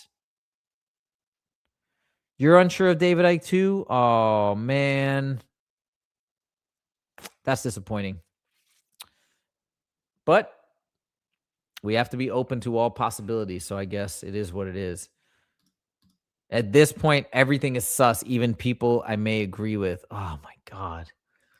How do we, like, getting to the bottom of this is so hard, and it's just like, we just have to question everything. It's hard. Because it's like people could start out with pure intentions and they can get compromised, or then they get, and get commandeered, and then the message gets corrupted, right? And I'm sure that's the intention of the system. And like, how do you, it's just so difficult. It's so difficult. Okay. Everything is sus, even people I agree with. Hey, Christopher, another donation. Thank you, brother. Yeah, here we go. Wait, let me read this. Or no, wait. No. Sorry. From Lisa. Oh, you just gave me a donation just for that. No comment. Thank you, Lisa. What a legend. Oh my God, you guys are incredible. I really, really appreciate this love that you guys are showing me. Thank you so much, Lisa. I really appreciate it. Well, and I think you just joined, right? Welcome to the welcome. Oh, you're the one that asked me about my Instagram. Okay. Are you what? So do you want to send me something on Instagram? Let me just tell you why I can. Okay. Do you want to send me something? Let me explain. I mentioned this earlier in the stream, but because I have another YouTube channel with like over 100,000 subscribers, and I got into a really weird situation with somebody who was stalking me for like over a year, and they just went to all like my socials and everything, and were just harassing me like crazy. And I've gotten a little like I'm just like not. I get nervous about giving out my socials outside, but what I'm happy to do if you want a way to send me stuff, I can give you my email that's linked to this account. People have already sent me other things via email, so like you can email me something that way. Are you, would that be okay if I sent you that? Oh, and Lisa says I think Ike is legit. Can I do that, Lisa? And I'm like, I really hope you don't take offense to that. It was one of the most like traumatizing things I've ever experienced in my life. I had to deal with this person for 9 months, like would not leave me alone, kept coming to my house. It was horrible. Came to my house like I had to file so many police reports before she finally got arrested. It was horrible. So Lisa, let me know if that's okay with you, or if you could tell me more about why you want my Instagram in particular, and then we can figure out something. Okay, sorry, I got a lot of comments that I missed here. 1 second. Do you Elena claims, okay, so Alex Jones replaced Milton William Cooper. At this point, okay. Elena Denon. Okay, Elena Denon. Is that somebody I should check out? David Icke is for real. Okay, awesome. People are saying David Icke is for real. Joe Rogan can't be trusted. You think? I feel like Joe Rogan is on a genuine quest for the truth. And sure, like he's not right about everything. I'll give you that. But like they tried to cancel him. They tried to like rip him down and basically destroy him. And he survived. If you're banned in 25 countries, I agree with you, Eddie. Exactly. Nameless Brown says, I'm just saying be careful. I know he had a falling out with Alex, but they were close friends. You have to use your own. Yeah, for sure. You're saying David Icke has controlled opposition in the plant. If David Icke has controlled opposition. Yeah. The black curd. Yeah. If David Icke has controlled opposition and a plant, we're all fudged. Yeah. I think I kind of agree with you. Silver Soul says, I think David Icke is genuine. I believe you. Joe is overfunded with many handlers. That's a dead giveaway. I mean, I could see that, but I don't know. Joe Rogan is normie level. I think he's more than normie level. I would have to say he's more than, but I get what you're saying. He's not deep into the weeds, maybe. Knowing who to trust is tough. Go with your instinct. That's what I'm trying to do. That's what I'm literally. That's what I'm trying to do with this channel is just stay true to my instincts and not get too wrapped up in being like, okay, this is the truth. I have the answer. Now I'm going to preach it. Like, I don't ever want to get in that position where I'm just like, yep, you guys have like, this is it. And you guys have to buy into what I'm saying. Right. Because I feel like as soon as you get to that point, that's dangerous, you know? And I guess it's possible that you could just uncover pure truth maybe and know, but like, yeah, I think we just always got to stay open-minded. Use your heart, not your head, 100%. And that's what I feel like I'm trying to use. My heart, meaning my intuition, my empathy, all these different tools that I feel like are ingrained in us. Remember, the Matrix is very tricky. It loves to muddy the what. Yeah. Yep. If you do interview a remote viewer, please can you ask them to remote view a soul who has actually escaped the Matrix? Yeah, it's a great idea. Hold on, let me write that down. Remote viewer interview, connect with someone, or remote view someone, remote view a soul. View a soul that has escaped The Matrix. What do I know about the shadow government? I mean, like I've that is something that I've been familiar with for a long time, for like 10, 15 years. Now I know very well of this idea of the shadow government. And I have a rough idea of the people that are potentially actually like really running things on the planet. But like, to what level are you asking me? Am I familiar with the shadow government? But yeah, it's essentially a cabal, a group of maybe, elite, super elite families that are basically like pulling the strings and running everything that's happening, wars, political landscapes, whatever, behind the scenes in the shadows, and have been doing so for a long time. I was a massive believer in David Icke up until a few weeks ago. What is the stuff you came across? Tell me. Pink, what do you think about about Tibetan Book of the Dead and Egyptian Book of the Dead? Yeah, I'm reading it right now. I haven't read the Egyptian Book of the Dead, but I'm reading the Tibetan Book of the Dead. So you can watch. I did my first video on the Tibetan Book of the Dead. I'm going to do another one hopefully this weekend. I don't know what to think of it yet because I'm still in the midst of it. It's a lot of like prayers and recitations, a lot of stuff that I don't fully understand, but I'm like trying to get my head around it. There is things about this, like it keeps mentioning the cyclic existence or breaking out of the cyclic existence, which obviously reminds me of the soul trick or the soul trap. So I think it's very fascinating on that front. But yeah, so far I think it's interesting, very interesting compared to any other religious text that I've read. But that's about as much as I can say so far. ET Universe. Ooh, that's a good idea. Some weird things have been said about Ike, but everyone makes mistakes. I feel he is genuine. Yeah, me too. Have you heard of Eminem being replaced? No, I have not heard that. That's very interesting. Lisa says, I have stuff personally I want to share that. Got it. Okay, Lisa. No, I want to hear from you. Like, and I think it's amazing that, did I miss a donation from Christopher? I'm so sorry. Hold on. I'm going to show that in a second. Yes, I want you to share the stuff with me. I'm like, I don't want you guys to think I'm trying to not connect with you guys. Like, I want to connect with everybody. It's just, I was a little bit like too open before. And, yeah, I learned the hard way. It just turned my life upside down. But what I will do is I'm going to share my email. So Lisa, I want you to email me. Okay. Let me just put it in here. 1 second. Hold on. And anybody else, if you guys want to send me material or different things, you're welcome to do that. Pink Tourmaline.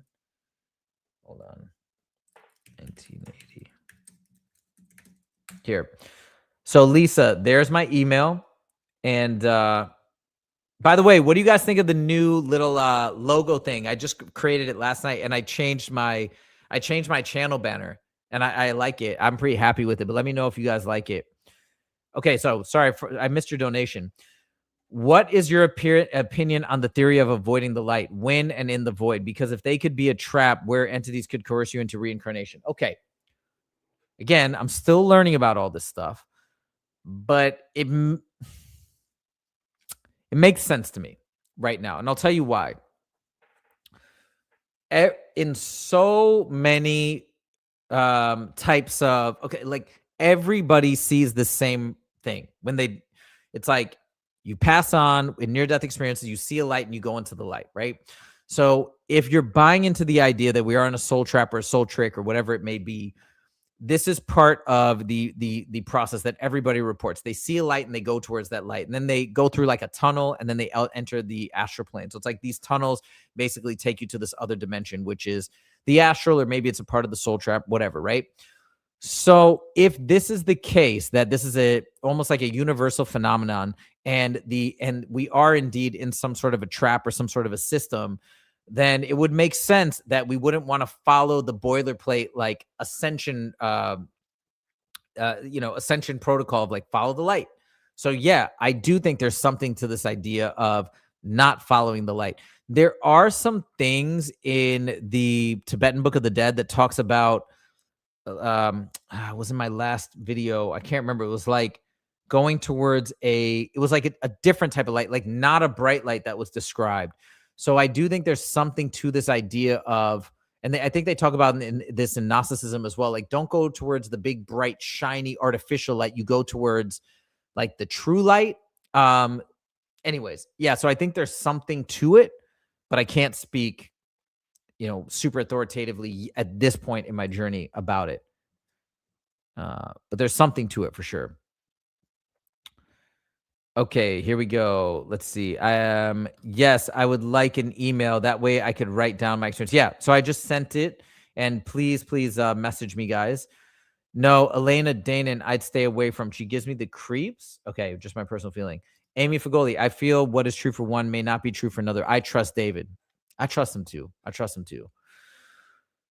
Lisa says, I have a theory about alien abductions just from my experiences, astral stuff, etc. I can use the email though. Astral stuff, etc. I can use the email though. I was going to do voice notes on Instagram. Okay, thank you, Elisa, for understanding. Yeah, like I said again, I really hope you guys understand. I don't mean to offend anybody.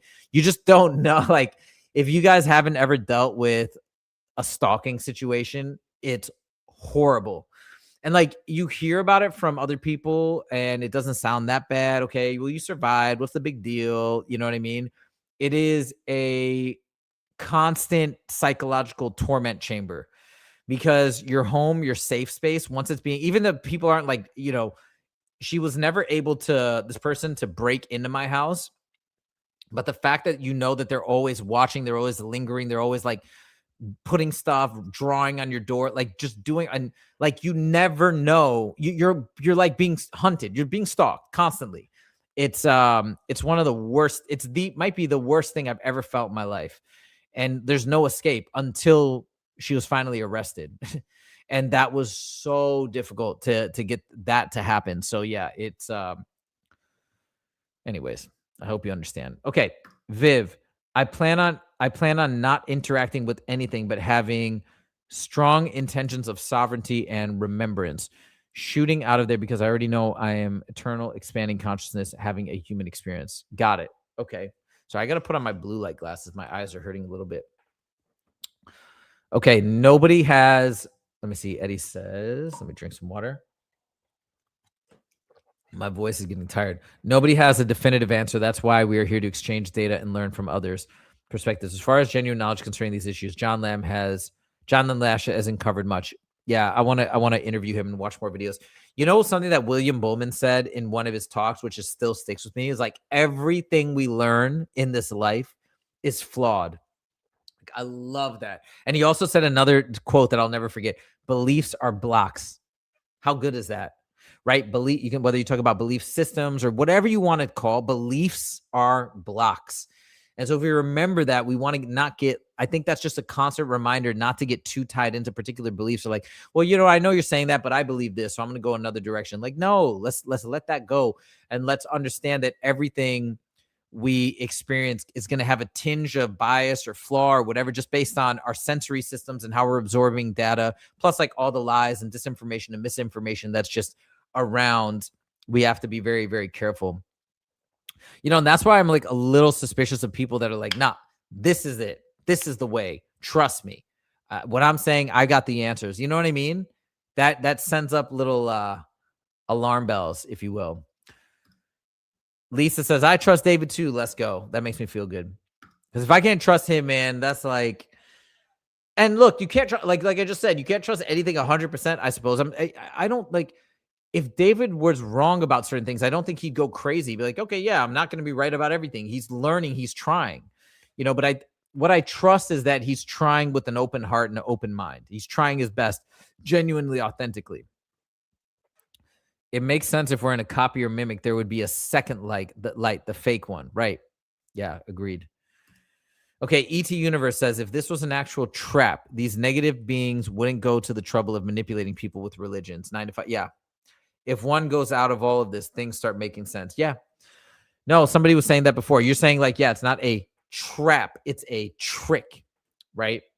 Why is so much effort just constantly, and it also lends to the theory that, yeah, we do have a great deal of power and control that we maybe don't realize, because why is so much effort being spent on tricking us, manipulating us, confusing us, distracting us with all this nonsense? One of the best things I did was stop watching the news. What was it, like 15 years ago or something?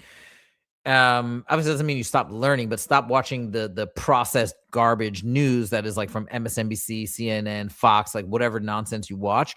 And then it's like when you start to unplug from that, then you start looking at political events or debates or all these things, and you're like, this is weird, man. Like, because when you're in the mix and you're just watching the stuff all the time, it feels normal. And then you unplug from it for a bit and you're like, what are these people doing? Are these little kids they're getting out here and they're mudslinging and they're acting like children? They're supposed to be running the world. We're supposed to look up to these people and aspire to be like them. What's going on? You know what I mean? That was a really good thing when I stopped that. KK Loco says Ike deserves a reparations from the entire play. Telling me. Yeah. He probably doesn't even care about that money. I mean, right? Who cares? He doesn't want reparations. He doesn't want money. He wants to help us. Legend. That's what I think. He just wants us to be free. What's up, Black Herd? Does anyone here find other people who you can generally debate and discuss these topics out of you? No.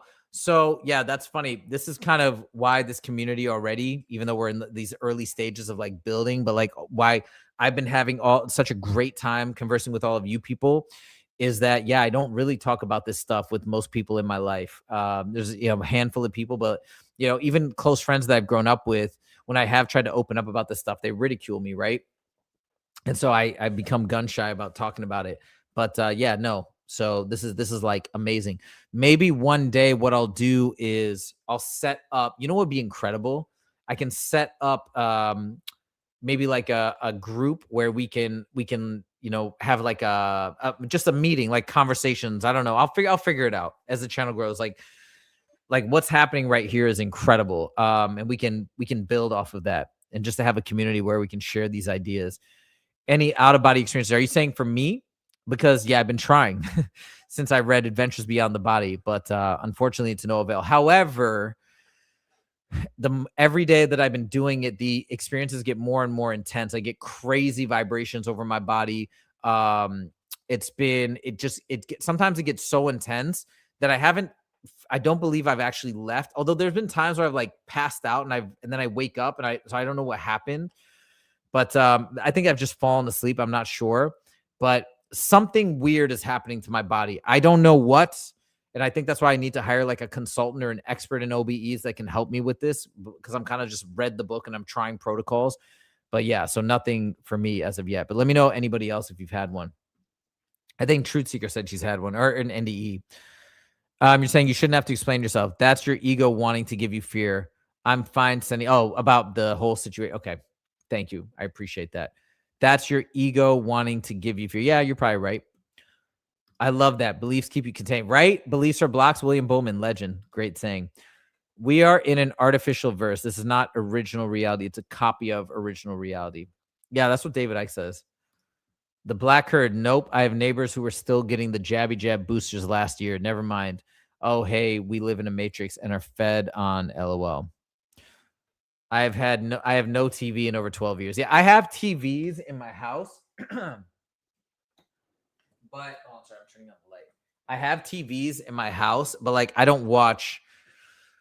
I use them to watch. Like I'm a big fight fan, and I don't know how that jives with everything that I'm learning about right now and exploring. But I'm a big fan of mixed martial arts. I train myself in Muay Thai, and it's the only sport I watch. So I'll have like parties to watch the fights and stuff like that. But otherwise, yeah, I watch a lot of stuff on YouTube. Obviously, a lot of like this type of stuff, but yeah, also related to that sport. But I don't watch like TV shows or news or anything like that. Lisa says, when you start studying NDEs ones, you see a recurring theme. Jeff Mara on YouTube is great to study these. I've heard of Jeff Mara. I believe we live in an ancient AI simulation. That's what David Icke says. Bashar says we will have ET contact in 2027. I mean, look, somebody else has mentioned Bashar. I don't know too much about him, but what is that? Like, we've been having ET contact forever. Like, I don't know what does that mean? We're going to have ET contact in 2027. I think the ETs are all ETs and intradimensional, extra-dimensional beings. They're all around us all the time. So I don't know, I just think a lot of times they're cloaked or in a different dimensional reality that we can't perceive them. So I don't know what that means exactly. So I'd love more clarification for you if you can give me more details on what he means exactly. Machine Earth, an overlay of original creation. I'd love to be in a group discussion. Yay, let's go. Okay, I have so many theories, been researching this stuff for 15 years. Okay, I'm going to figure this out because one of the things that I can do now is maybe I can set, because I don't know. Okay, let me figure out how to do it. Maybe we can set up like a membership thing and we can create, how would we do it? Like, it'd be cool because I don't want, like, this is great, but maybe what we could do is we could set up something where we could, I'd love it where we could all talk, obviously, where it's not just me reading comments. We could have like a full discussion. I'm going to figure it out. I'm going to figure all this stuff out. Okay. One theory I heard that was disturbing is this AI matrix is run on. Yeah. David Icke says this basically, that the original controllers are not. Oh, interesting.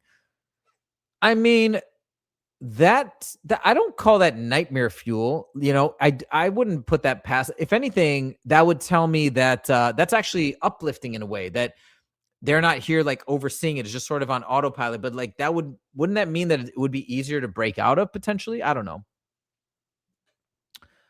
Try QHHT. Yeah, I got that down here. Silver Soul. I think you were the one that mentioned it. Silver Soul. Thank you so much, by the way. I want to shout out Silver Soul because she's been like one of my most prolific commenters, and she's given me so many suggestions and ideas for things to read and things to talk about. So shout out. Forget your name. You put your name way up in the comments before. Hold on. What was your name again? Silver Soul is, or was it Priscilla? No, not Priscilla. Maria. Shout out to Maria. Thank you, Maria, for everything. Okay. Anyways. What comment am I on? Try HQQT. Okay, here we go. Isn't Bashar new age fluff missionary? Hey, he might be. The only reason why I say he might be is because he's on the Next Level Soul podcast. And I'm not trying to talk smack about Next Level Soul. I actually started listening to it a ton when I first got into NDEs. But I do think he's on that new age spiritualism kick, which I'm kind of moving away from right now. So yeah, I wouldn't be surprised. Eat light foods that help. What do you mean by that? What are light foods? Because do you mean don't eat meat? Because I'd love to. What do you mean by that? Please tell me. But I'll tell you guys something amazing. Although I had caffeine today, but generally I quit caffeine for the most part back in December, and I've had it like 9 or 10 times in the last like 4 or 5 months, and days when I feel really tired. And then I've also quit marijuana, which I was using as a sleep aid, and I'm like so happy about that. I quit alcohol, so I pretty much don't do anything. I just take magnesium when I go to sleep, so I feel like that all is going to help with OBEs. But yeah, tell me what you mean, Lisa, by light foods. TK, I believe the fact that David Icke is banned to travel 30 countries speaks for itself. Yeah, I'm with you. Correct. Eat less, and you're interesting. Okay, eat less. So you're saying eat less or eat specific types of foods? Do you know Bashar used to work in Hollywood for years? He is a total... Wow, Viv. Okay. Listen. I don't know. I can't say because I haven't studied him. But like I said, on the Next Level Soul podcast, like I don't want to say too much because I don't know. Okay. Like I don't know enough to really speak authoritatively. And I don't want to just like smack talk somebody. Hey, we got a donation from KK. I'm going to jump the queue here. Thank you so much for the donation, man. I really appreciate it. Thank you. Okay. This is a great collaboration with other real truth seekers. I've purchased 2 books already. I knew from a very young age that it was crucial to find out what really happens when we die. Exactly. Like it blows my mind that not more people are asking these questions, or that they kind of are like, dude, what are you doing? Like, what do you mean? What am I doing? Why aren't you doing this? Right? See, it's so nice that we all are on the same page. Wait, what are the books that you just bought? Tell us. Okay, hold on. Let me go back up. Okay, here we go.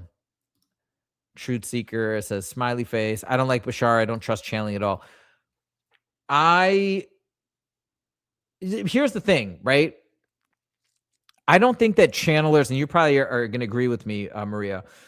It's not like I think channelers are like fabricating stuff and just making stuff up. I'm not saying that. But if you buy into this idea that there's archonic forces running the simulation, that there are negative entities sort of all about us, what you can start to accept is that, well, channeling may be picking up on things that aren't truthful or that are more continuations of the manipulation. And so it's like, especially since, if somebody's channeling this information, they want to believe, right? If they're not fully aware that there's manipulation, like intentional manipulation, they're just like, wait, I'm getting a divine message, like this is the truth. And so you're more likely to buy into it, and it can be a perfect vehicle for manipulation. So like from that aspect, I can see why, like that's why I feel a little skeptical now about channeling as well. I don't think that they're lying by any means. Maybe some are, but like I don't think they are. But I don't know if we can trust just because it's coming from an external source that is like, oh, this is the truth. You're saying just a Zoom for 100%. We could do something like that. Absolutely. Let me think about it a little bit and figure out the best way to put something like this together. But that'd be super cool. Okay, I have my doubts about Bashir. I feel the simulation is ending. Yeah, a lot of people are saying that this awakening is happening right now. I was lucid dreaming last night, but I wimped out going outer body. I just didn't feel ready to meet. Malcolm, you is new here. Malcolm Goldsby. I wimped out going outer body. I just didn't feel ready to meet astral beings and entities consciously. That's amazing that you're able to lucid dream. Yeah, you're very welcome. You're very welcome, Maria. A few years ago, Bashar told his followers to literally put cardboard cutouts of grays in their windows. What? Is that real? I never heard that. That's wild. But I don't know too much about Bashar. Bashar is somewhat condescending, Eddie says. I think Bashar channels spirits of misinformation. And look, he may be doing it like unintentionally. You know what I mean? I recently quit weed and tobacco. Let's go.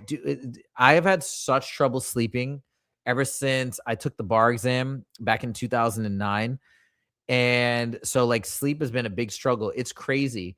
Like the fact that I can sleep now with just magnesium for the past like couple months, it's insane. It's insane. And part of that is like I developed a new habit of reading before I go to bed now. Not getting on my phone. It's a combination of things, but yeah, it's so great. Okay, so this is the light foods you're talking about. Fruit, fasting, no meats you're able to, mostly raw vegetable fruits. Okay, got it. You were told it would help with OBEs. Yeah, I think I read that too in William Bullman's book. Like caffeine is not good, weed is not good. Hello, Pink Tourmaline. What's up, Mike? Welcome, welcome. Thank you for joining. The Black Herd. Some creators do locals memberships and can host virtual meetings with members. Yeah. So I'm thinking about doing something. Yeah, I'm down to do all of this. Let me just figure out how to make like how to make like a curate like a great community and a nice little, you know what I mean? Group of us, and then what platform we could do it on Zoom. I don't know, but I will, I'll figure it out 100%. Okay. Eddie Avila 229 GABA, Kava, 5-HTP, passion flower, excellent for sleep. Yeah. So GABA, I've tried it a couple times when, actually I tried, I think once after I had an operation. It's weird with my body. I don't like it. I've had Kava too. Kava actually, I don't think helps me sleep. 5-HTP I've taken, not for sleep, but passion flower. Okay. I never heard of passion flower. Meat is very grounding for the energy. Fruits have high energy. So you're saying meat is good or bad? Fruits have high energy in water. Or do you mean it's grounding like it keeps you locked into your body? Okay, sleep 4 to 5 hours. I've heard this. Yulia, I read this. I went onto a OBE kind of like guidebook, and it said to wake up after 4 or 5 hours of sleep and do it. I know I need to try that. I haven't done that yet. I keep trying every night before I go to bed. And they said it's called WBTB. Hold on. WBTB. Let me write that down. Type of OBE strategy, I guess. Okay, I'll put that in. Oh, you wrote a book called Consciousness Survives Physical Death oh, cool. Very cool. Okay, post a link to it if you can in here. Maybe to Amazon. I'll check it out. It's amazing. Most don't talk about these topics. The whole world should beta. Should beta. Oh, should be talking about this. Yeah, I know. But that's probably by intention that we're led to not think about it. Nah, just don't think about it. Just live your life and repeat. And yeah, it's not important. Silver Soul, exactly agree about channeling other entities. I agree. The secret to life is die before you die and find that there is no death. Hold on, wait. Let me read that again. The secret to life is die before you die and find out there is no death. You mean like an ego death? Is that what you mean? In 2010, a Chandler by name of Greg Giles wrote a final blog, apologized to followers. His info was tech aimed at him by military. It was an op. He was still being oh my god. Oh my god. So you're saying like the military was feeding him information or something and he thought he was channeling. Whoa, that's messed up. I've heard about valerian root tea, but I'm doing good right now. I'm doing pretty good just sleeping with magnesium. So I kind of want to play this out without adding in more substances. I'd be down to try valerian root though. Maybe I'll try it tonight. Who knows? Truth Seeker Bruce Lee and Krishnamurti said that. Said what? Okay, I'm not sure what you're referring to, Eddie, but that's cool.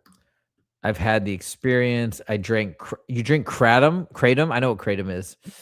I don't know. I don't know if I want to try that though. When you dream, are you in astral or a different place? Great question. I'd love to know. I don't know the answer, but I'd love to know what other people think. Oh, Lisa, you're saying meat is bad, heavy, hard for the soul. Oh, I started having spontaneous OBE. Interesting. I ate a lot of meat. I'll be honest.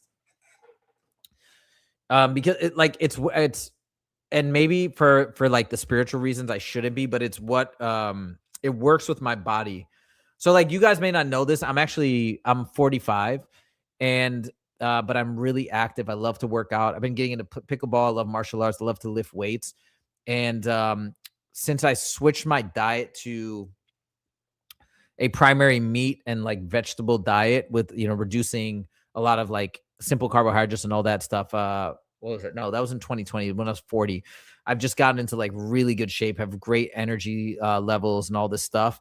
And so, yeah, I feel like it's worked for me from that perspective, but maybe for the perspective of, ascension, spiritual ascension, OBEs, yeah, maybe I need to try something different. But yeah, just to give you some context. I've heard that our gifts and abilities are returning. That's the reason for the jabs, 5D, chemtrails. Yeah, I've heard people say this as well. To die before physical death is what I meant. Wait. Eddie, oh, you were saying, hold on, let me go back here. You said, die. Okay, one second. Truth. Oh, they said to die before, Bruce Lee, and they said to die before physical death. Hold on, let me Google this. 1 second. Bruce Lee, die before you die. Let me see if I can find something on it. 1 second.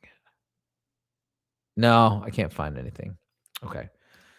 You do not look 45. Yeah, I know. I look young. It's like, it's just something in my family. My mom looks super young for her age as well. My mom's 78, turning 79 this summer. And like, yeah, she looks, it's just in our family. So it's very lucky. I love it. I like it, but yeah, no, I'm 45, about to be 46.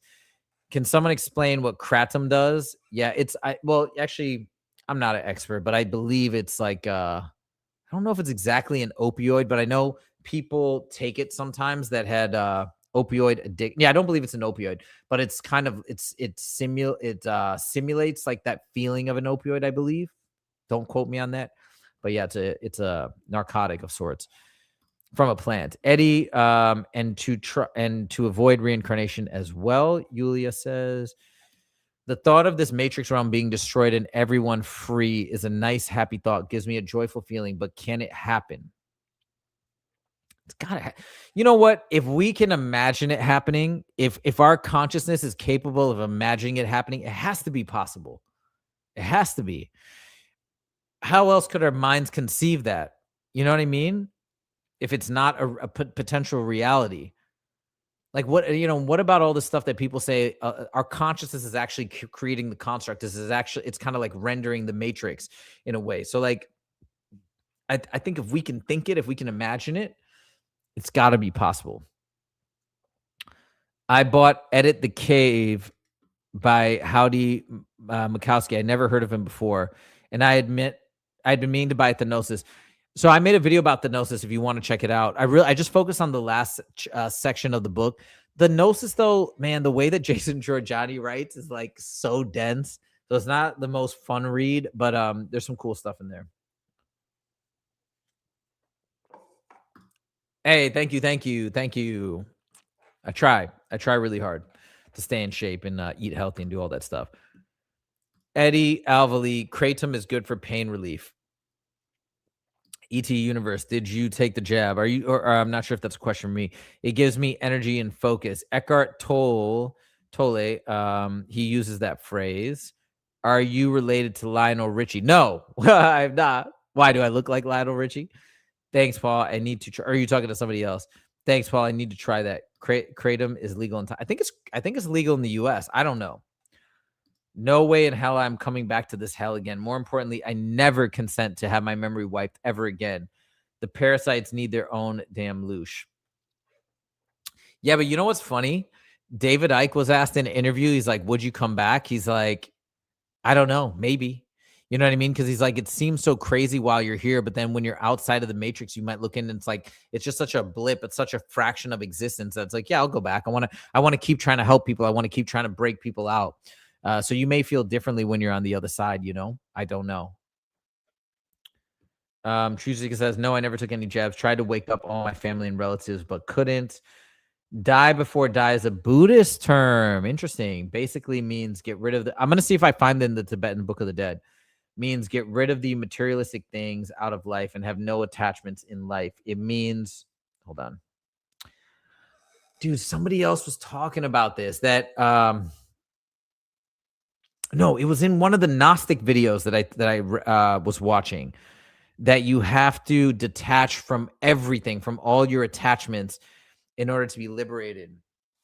Like that kind of makes sense, right?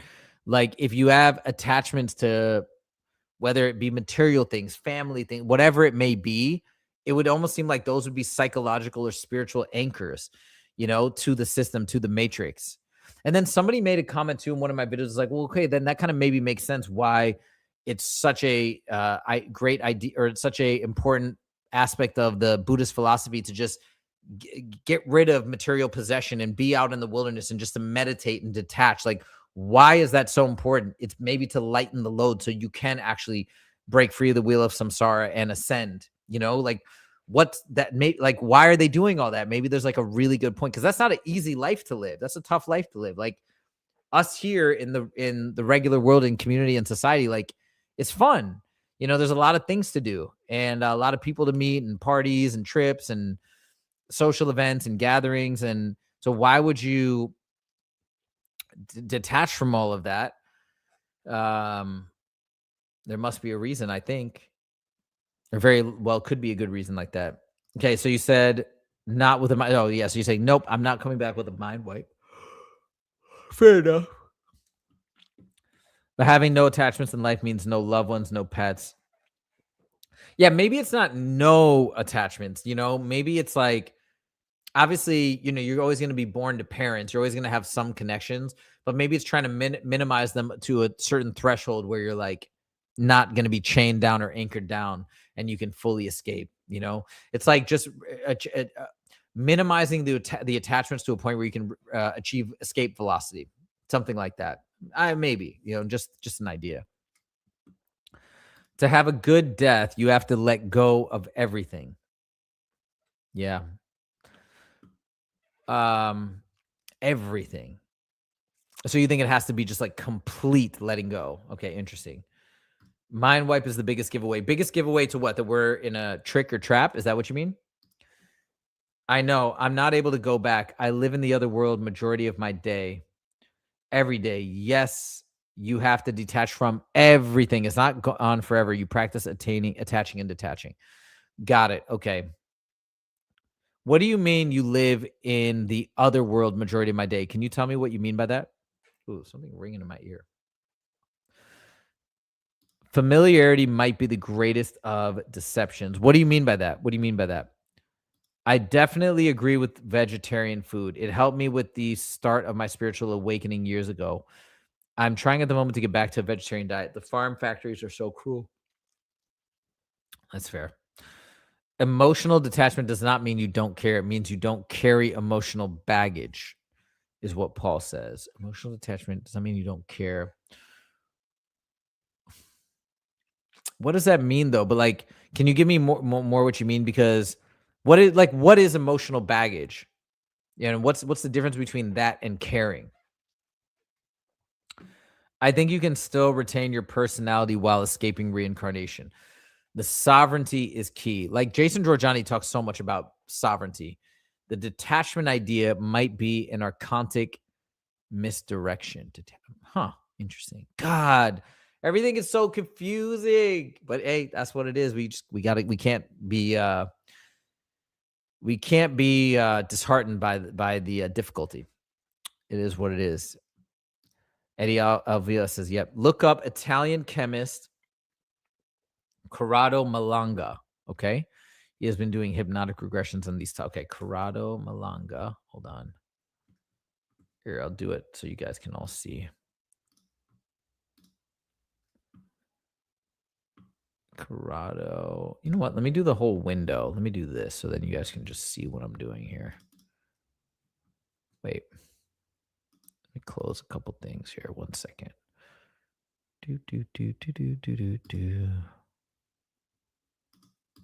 Hold on. Close this, close this, close this, close this, close this. Okay. And this. Here we go. Okay. So we're going to go to this. Here, let's share the whole window. Okay. So now you guys can just see what I'm doing as we jump through things. Okay. I don't have to keep switching. Corrado Malanga. Let me see.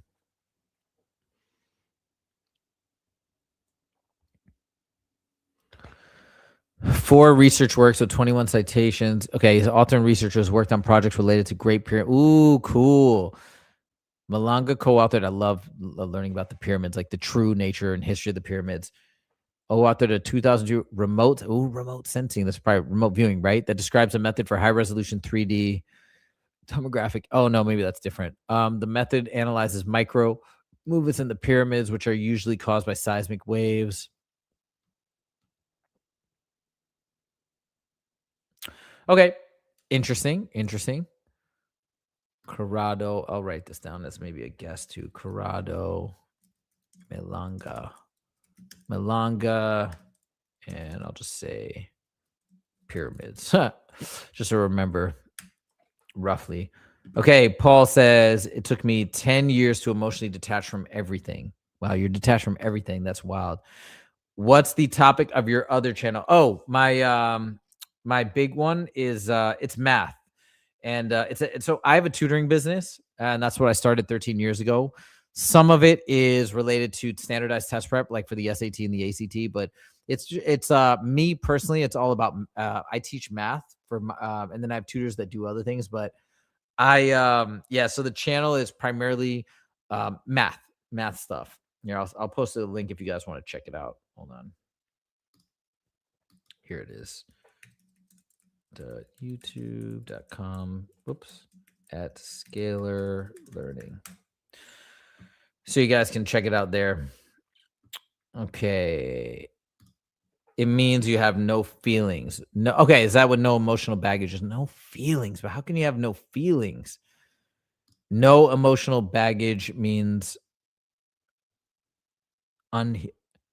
Wait a minute. Wait, Viv, what are you saying? Are you saying no emotional baggage means you have unhealed trauma, or all your trauma has been like you have no unhealed trauma? Like, what do you mean by that? Familiarity is, as in what they use against us to make us comfortable and better and butter us up before they send us back. Yeah. Okay. Got you. So so when you're having like familiarity in terms of what we experience here, and then they use that against us in the manipulations of, like, you're talking about like the projections of loved ones or spiritual entities that we are, whatever, maybe think like Jesus or this or that. And those are all used to coerce us and manipulate us. Is that what you mean? Caring is about right action. Gloom or Doom says, let one who seeks not stop seeking until that person finds, and upon finding, let one who seeks not stop seeking until that person finds. Upon finding, the person will be disturbed, and being disturbed will be astounded and will reign over the entirety. Gnostic Jesus. Ooh, wait. Let me read that again. Let one who seeks not stop seeking. I feel like this is me, right? I'm seeking. Let one who seeks not stop seeking until that person finds. And upon finding, the person will be disturbed. Well, that's me right now. Well, when I discovered all this stuff, I am definitely disturbed. And being disturbed will be astounded, me, 100%, and will reign over. What does that mean, reign over the entirety? What does that mean? Like reign over our own destiny type of thing? What do you think that means, Gloom or Doom? Mike says thumbs up. Christian Jesus equals satanic. Woo. Gnostic Jesus, real deal. Do you think the depopulation plan is so that the souls can be attached to an AI cloud instead of human body ensuring loosh forever? Well, first of all, I don't think there's any way that you can have loosh forever. Like well, heck, who knows? But I just don't believe that any system is going to be impossible to break, because I feel like that's going to violate what I've learned thus far about free will and like the nature of reality. It may make it more difficult, but I don't think anything is going to ever be perfect. Okay, but that being said, I don't know. I'm really not sure. Like, I also am starting to think, and this is what David Icke has been talking about. I'm also starting to think like maybe what is happening with the transhuman movement, or a lot of these virtual worlds that are being developed, is like maybe something that is trying to be done is to try and get our consciousness to be transferred into these virtual systems. So like depopulation could mean less physical bodies on the planet, but then moving a lot of our energies or spiritual essences into these virtual platforms. And then so it's like it's a depopulation of the physical bodies here, but then still keeping us trapped in like a sub matrix, maybe. And by the way, guys, I'm just spitballing here. Like I have no clue what the real plan is, but this is just me guessing as to what could be happening based on like what I've learned thus far. It's hard to explain in short terms. Viv says, good observation. You're talking about the depopulation stuff. Correction. Emotional baggage might be the oh, got it. I get you. Yeah. Fair enough. I can see that. I gotta say that 5-MeO DMT trip, like that did wonders for like a lot of emotional baggage that I had. It's like after I did that, man, I forgave like just in terms of stuff that's happened in my life, like when I was a kid, like it all just went away. You know, I'm not talking about like crazy bad stuff, like, you know, abuse or anything, but I'm just saying, because I'm such a sensitive person, like a lot of the arguments and disagreements that I witnessed growing up that were just like, oh my God, it just hurt me so badly to see, you know, people having arguments and stuff like that, and all the fighting and the crying and all that stuff. Like it used to mess me up so badly. And I was mad about it. Then when I grew up, I was mad about it. I'm like, how could they have done that? Like, how could they have not been more conscientious to have me like in the mix when I was so young? I didn't know what was going on. And, you know, but then like I let all that go after the DMT thing. Is crazy. I'm just like, yo, they were doing their best. Like they didn't know what they were doing.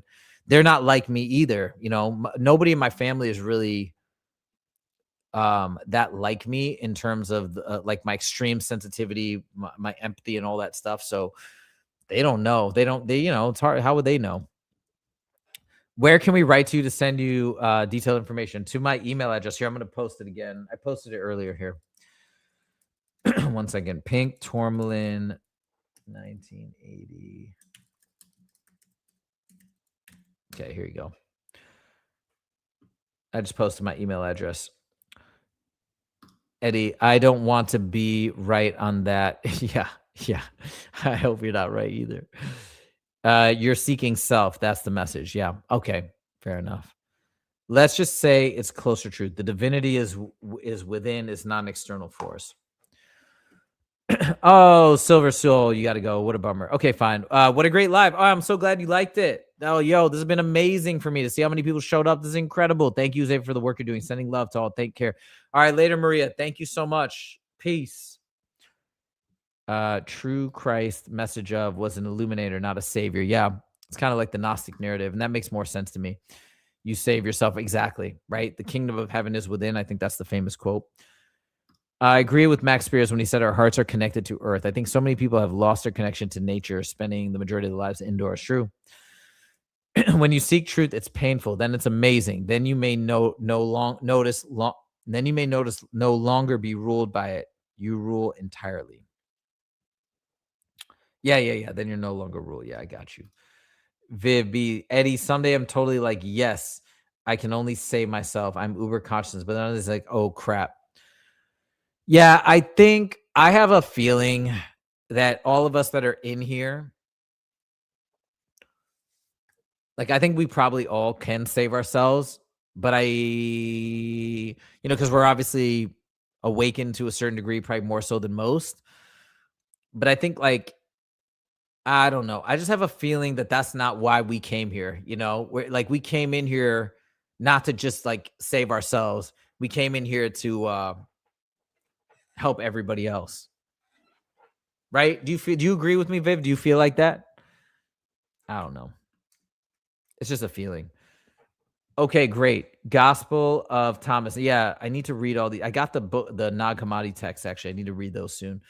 Where does one get 5 MEO? Like, do people? No. Don't do that. Don't do that. Okay, so I'll tell you what happened for me. I have a meditation coach, and she's also like a yoga coach as well. I had it for for a few years. So like I went through her, and like I asked other people that I trusted, hey, do you know somebody who does these like ceremonies? And she connected me to this like amazing too. There's shamans that do this, right? They also do like ayahuasca retreats and stuff like that. So just look into it. Somebody in your area, or like a lot of times they'll tour and they'll come to your area, and then you can like get one of these retreats, like sign up for it or buy it or whatever, and then you're doing it is like it's the most powerful thing on the planet, like hallucinogen wise, as far as I know. So you don't want to just do it on your own. You want to be guided with shamans. They're going to walk you through the whole process. They're going to say prayers to protect your spirit, and then they're going to be there to take care of you, like whatever happens. So that's the way to do it. Don't just do it. Yeah, I would not say. And like, by the way, guys, I I'm not even advocating for anybody to do it, okay? I'm just sharing my experience. I am not saying that I just don't want this to be misconstrued as me saying, "Yes, go out and do this thing." Like, I am not saying that. I'm just sharing what happened to me. But all I was to say is definitely don't do it that way. Whatever. So you get what I'm saying. The body is the temple. You're safe yourself by going within. Yes. I think we all need to buy the Ethiopian Bible. Yes, I think I'm going to buy that as well. The Ethiopian Bible. I thought you meant the Egyptian Book of the Dead. Okay. Yes, the thought of everyone else staying and suffering, but I escaped does not feel good. Yeah, exactly. Right? Like, I think I think we all feel like. Give me 1 second, guys. I'm just grabbing water, but I'm still here. Keep commenting. I'm going to come back and read. It's literally right. I'm just grabbing my water. It's like 15 seconds. It's right here. But yeah, keep putting stuff in the chat. I'm going to come back and read it. Hold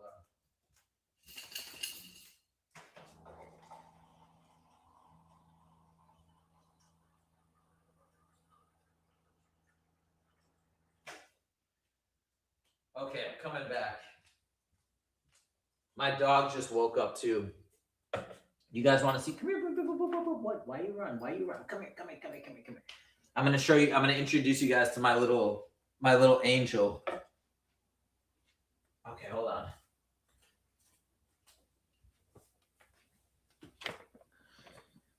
Oh, this is my little guy.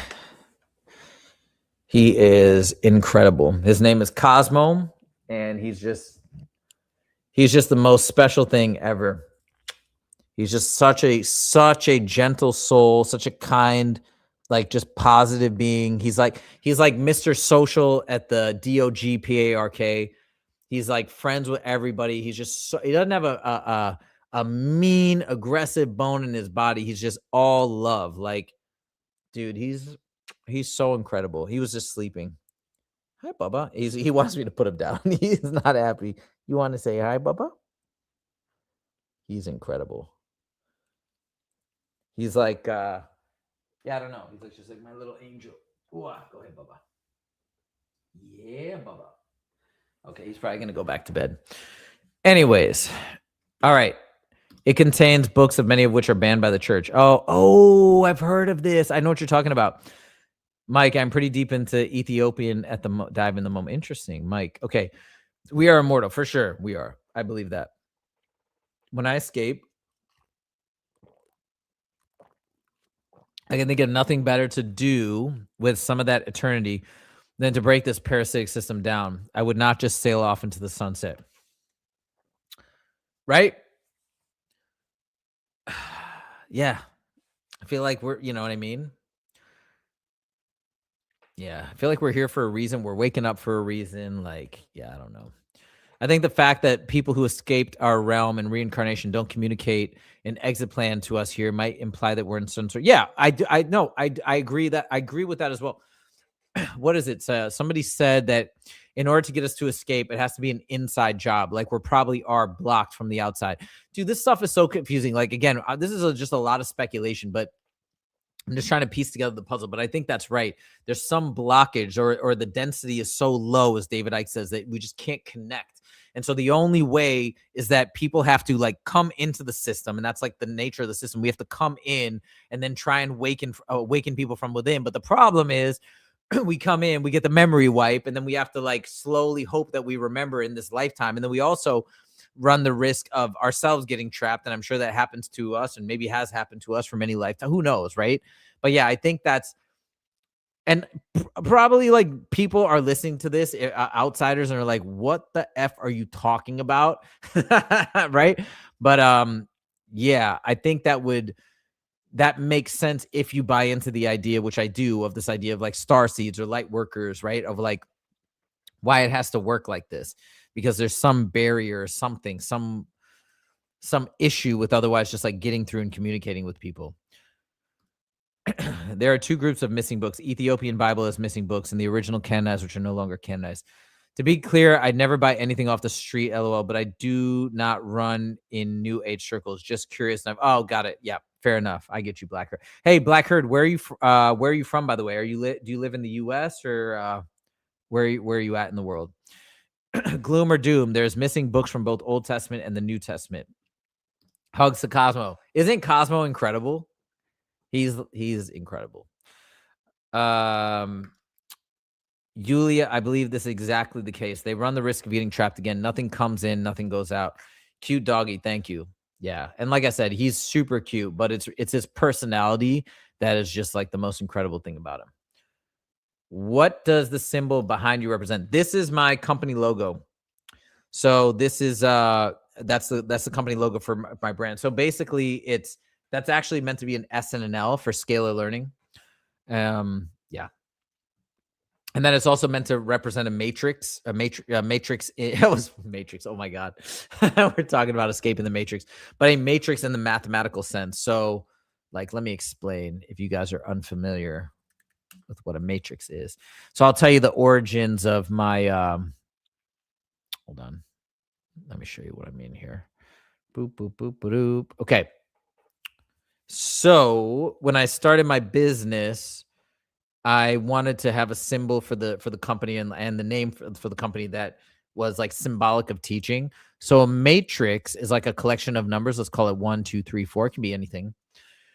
And the analogy that I use, why I call it scalar learning, is a scalar is a number, a quantity that would multiply all the values in a matrix and would amplify the values. So instead of 1, that would now be 5. Instead of 2, that would now be 10. This would be 15, and this would be 20. And so that's why you see these brackets on the outside of my company logo. And I thought it was a cool analogy for teaching. Like, I'm the scalar. These are my students. And after I am multiplied in, I amplify them. I amplify their knowledge base. So that's like kind of the origin of the name and the symbol. Actually, my ex-girlfriend designed this logo. She's amazing, amazingly talented graphic designer and artist. And so she came up with that. Incredible. The reason why these books are missing is because they contain spiritual growth, aka soul growth. Any book that revealed the mystery of the soul, they removed. Yulia, yes, that makes sense. We are in a very weird situation here. Yes, we are. In order to become more mystic, you have to drop ego, become stoic. Yeah, Meditations by Marcus Aurelius will help anyone become stoic. I actually bought a book on stoicism, but I didn't finish it. I was reading it when I was dealing with the whole stalker situation, and I was like very depressed. And so one of my buddies mentioned that book to learn about stoicism, just to help deal with like all the negative emotions. But I need to learn more about stoicism. The Forgotten Books of Eden. I got that book called The Gods of Eden. I don't know. I have to read that, but ego creates the matrix circus that we live in. Interesting. Tell me more. How do you think the ego creates it? My 2 rescue pups fill up my life. Oh my God. Cosmo gives me so much light and love. He's the most incredible thing ever.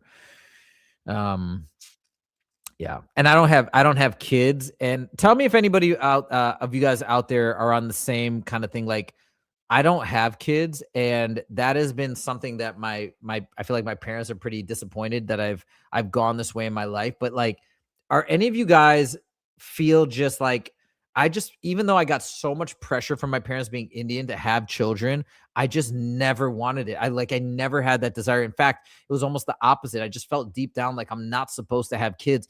And then now, as I'm coming into this phase of my life, like it's all making sense, because I feel like the reason why now it makes sense to not have kids is so I can more deeply explore the meaning of life and the purpose of life, and to more fully give myself to this mission and to this cause. So it's like it's all adding up and making sense. So like, yeah, I mean, having Cosmo is the closest thing that I think I'll come to have to experience in terms of having kids. But like, is anybody else out there feeling that way? And obviously, I don't want to say that you can't pursue these questions and also have kids or have a family. Obviously, I don't mean that is the case. Like, those two things are mutually exclusive. But for me personally, I've had this feel like I just can't explain it. But for me personally, I think that's like built into my plan, my life plan, I guess. Let me know if anybody else feels that way or has felt those feelings. The Matrix is all math. Sure. Maybe that's why I'm so drawn to math. I don't know. It's more of a mind trick. And yeah, I get you. Gloom or Doom, I resonate with what you're saying, Truth Seeker says. Okay, you're from the U.S., from New England, but West Virginia, cool. Near Pittsburgh, not so sure there are shaman, right? Fair enough. I don't know. But a lot of these guys, they tour, and you could probably find somewhere where they come near to you, I guess. I'm not sure. Where's everyone else from? So I live in Los Angeles, but I grew up in Michigan. But yeah, where's everybody else from in the world? Love to know. Ego creates competition. Ego creates a closed mind. Ego creates natural defense for the unknown. Sure. Blocking experience, which is truth. Got you. I agree. Gloom or Doom. Sigmund Freud introduced the ego in 1920s. The Christian church dropped exorcisms after because now people were just crazy. What? Wait. Freud was a Freemason. Oh. So you think Freud was muddying the waters and basically try to divert people from the concept of, hey, like, there's some sort of an spiritual attachment or whatnot, to just know it's just a mental deficiency or cognitive, some cognitive issue. Is that what you're saying? Very interesting. God, so much deception on this planet. It's messed up. Eddie says, our ego believes its own hype. It's in love with an inflated view of the self, the false self. It creates drama, then brings forth solution to the drama it created. Not going to lie, having kids has been my biggest challenge, but also my biggest joy. Sure. And by the way, like, I'm not saying that, just please understand, I'm not saying people should or should not do that. I'm just curious if anybody else like had that same just like deep down feeling or like aversion to it, I guess you could say, for whatever reason that they can't really explain. I was just curious. No, I've heard like, yeah, I'm sure it's extremely fulfilling. I mean, like, I love having Cosmos, so I'm sure it's potentially an amplification of that experience. So like, I'm not saying it's it wouldn't, you know what I'm saying. It's just that has not been a part of my plan. I felt for whatever reason. Pixar, like, I'm 40 and feel the same way. I'm able to focus on meditation and searching for the truth. Okay, so you're from Hawaii. What's up? Welcome. Cool. Okay, yeah, just curious to know other people out there Feeling similarly. Viv, yes, I never wanted kids. Didn't really know why. I'm 54, but I think it's to not provide a baby for someone to be okay. Yeah, like okay, there's that, right? Not feeding into the system. Like I've thought about that too once I've started to discover this stuff. The second thing is I think that if we want to be a light for people, kids make us more vulnerable, right? Because that's such a like severe attachment that you want to look out for them and take, now we can maybe more fully be on the line, if you will, to help humanity and to help people as opposed to having, because think about it, right? Like I know that would be such a huge part of my life if I did have kids to like focus on them and make sure they're happy and they're healthy and all this stuff. And now I don't, oops, I created a mark. I don't know what I clicked the button accidentally, getting too much with my hand gestures, but you know what I mean? So I look at it as for me personally, that will enable me to be more giving in whatever this next part of my life journey is. Ego plays tricks. Ego's out to kill you in the end. Hey, you're from Miami. What's up? What's up? My best friend lives there. Legend. I love Miami. I almost moved to Miami instead of LA. I was thinking about it when I left DC. Ego is a self-reflection in the mirror. You as your own worst enemy. Ukraine. Amazing. Oh, that's cool. I hope everything is good with you though. I know it's been a tricky time. But Yulia, that's awesome. Yeah, my ex-girlfriend who designed this logo was from Ukraine as well. Anna Banana. Oh, wow, Ukraine. Mike says, yep, all the hearts and the flags. Legend. Real authentic being, not operating using ego self. Ego keeps the matrix in play. Yeah. I got to, still work on my ego for sure. For sure. I agree. Truth Seeker says, what Viv said is so true. They are literally, by the way, Truth Seeker, wait, what's your name again? Was it, you said it at the top. Hold on. Again? Not Priscilla. It is Priscilla. Yeah, it's Priscilla, right?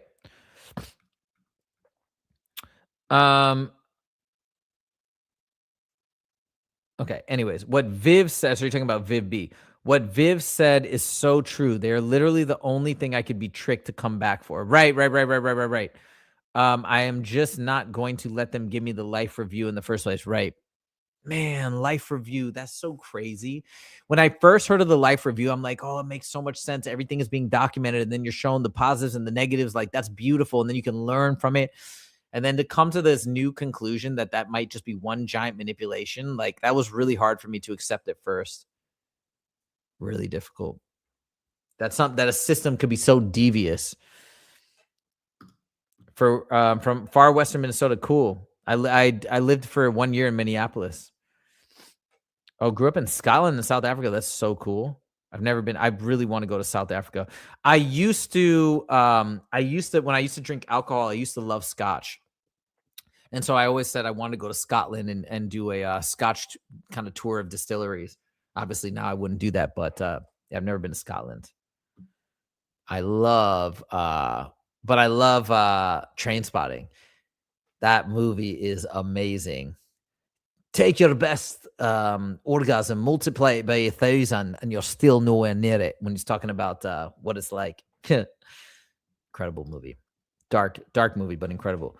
It's hard, Truth Seeker. Very difficult to drop it. Distractions in the world of clowns always bang it back into you. Yep, Priscilla. Yep, I remember. Ignorance feeds more ignorance, which keeps the lie going.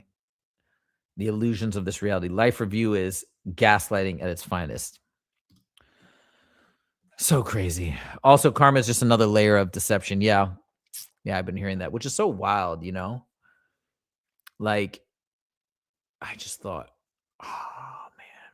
I just thought karma, too, made so much sense as a principle of balance, But, yeah, is it just another manipulation to keep you thinking, no, like, you're right, I did bad things. I got to fix that. And is there nothing to fix? One of the things that came to me when I first discovered Gnosticism, I'm like, man, but I'm still trying to get my head around everything. But it's like, maybe we're all,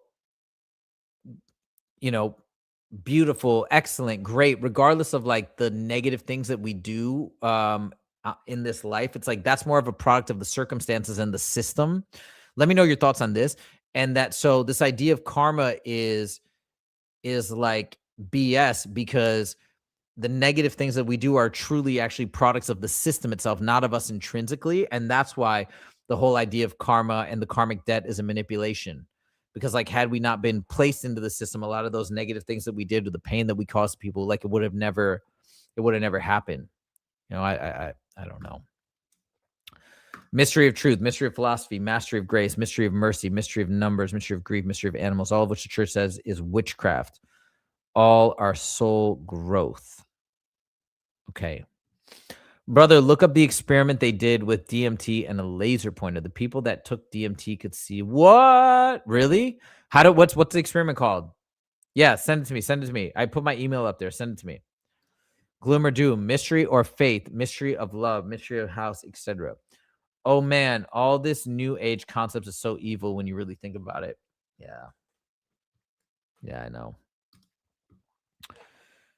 How could we ever escape the karmatic loop living on a planet run by Yo, what do you guys think about the Epstein files? Like, the thing is, for probably you guys and me as well, it's not as though I'm so blown away by the Epstein files, because like, this is all stuff that I thought was going on in the first place. So it's like, I'm not one of the people that was in the normie community that's like, oh my God, this stuff's happening. It's like, no, we kind of thought it was happening already. But the fact that it's so mainstream, like regular people are actually seeing this stuff and being like, holy smokes, this is going on. Like, this is really happening. And we just thought these were fringe conspiracy theories. Like, how wild is it? Like, it's just blown open the global consciousness. And it's probably just like the tiniest fraction of what's really happening. Like, people think it's the biggest conspiracy, and it's just like a little look behind the curtain. How wild is it that happened? It's so, and there's so much stuff that still is being like kept under wraps. And I don't even think he was actually truly on the inside. Jason Giorgiani has a whole theory about him, saying that he was kind of, and I think it's right, he was sort of on the outskirts of like the inner cabal of the people that are really running things. And he was trying to get in there, but couldn't. And that's why he was so into like energy, alternative energy technology, anti-gravitics, like all this stuff, or electrogravitics, because he knew what was going on at the very upper echelons of society, but couldn't break in. And so he was like trying to do his own research to like gain keys to the kingdom, gain access to this technology, Oh man, so wild. How many times do you need to fix something? Yeah, you're talking about reincarnation improvement. Yeah, exactly. Yes, the laser trick is unique. That's wild. Most people's lives are a dark ritual. Karma is BS because of the mind wipe, and they plan the next life. Yeah, right. Yeah, it doesn't make sense. I hate to say it, because you're planning a lot of the trials and tribulations and the things that you're going to do and go through. So like, what is that? Is it just, yeah, it doesn't really make sense. I want to try the laser when I have a good stomach. What is the laser? Hey there. Welcome. Thank you for doing this work. Thank you for doing this live. You're very welcome. We're gonna be doing more of these. This is amazing. I didn't know that this many people were gonna show up. This is incredible.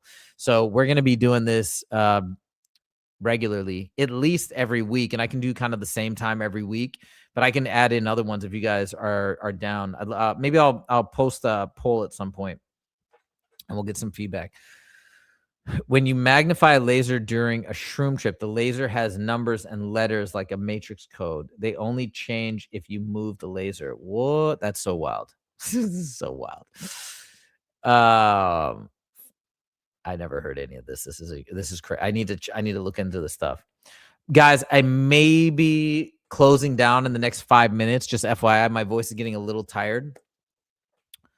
Okay, let me see. When you magnify a laser, just want to give you guys a heads up. When you magnify a laser during a shroom trip, the laser has numbers and letters like a matrix code. They only change if you move the laser. Oh yeah, I already read that. You can move around as yourself and the numbers don't move or change. But when you move the laser to an opposite wall, a new code appears. No, it's on you're saying on DMT. Okay. And by the way, guys, I got to say thank you so much for this list. This is crazy. You guys gave me a list today. I mean, a couple of people were on the list already that I reached out to, but like, look at all these people I have to reach out to now. We're going to get the podcast going. I'm going to reach out. I'm going to try and get an interview locked in the next couple of weeks. Like, this is amazing. So thank you guys so much. Anything on DMT should do it. Yeah, the funny thing is I've never done regular DMT, just the 5-MeO. S. James Gates Jr., a theoretical physicist, discovered what appears to be computer error correcting codes embedded in the equations of superstring theory, computer-like codes in the fabric. Oh my gosh, this is too much. This is over my head, even though I love math. Viv B says, Chase Hughes talks about laser stuff. I agree. This was a great live streaming. Thank you. We'll send you an email. Yes, let's go. My name is Huzefa. It's right here in it's Huzefa, but yes, Huzefa. You can use a red leveling laser for construction. The code doesn't move. It's the matrix in red. Yeah. So Chase Hughes, you're saying, is the guy. Hold on. Chase Hughes laser. Oh, it came up.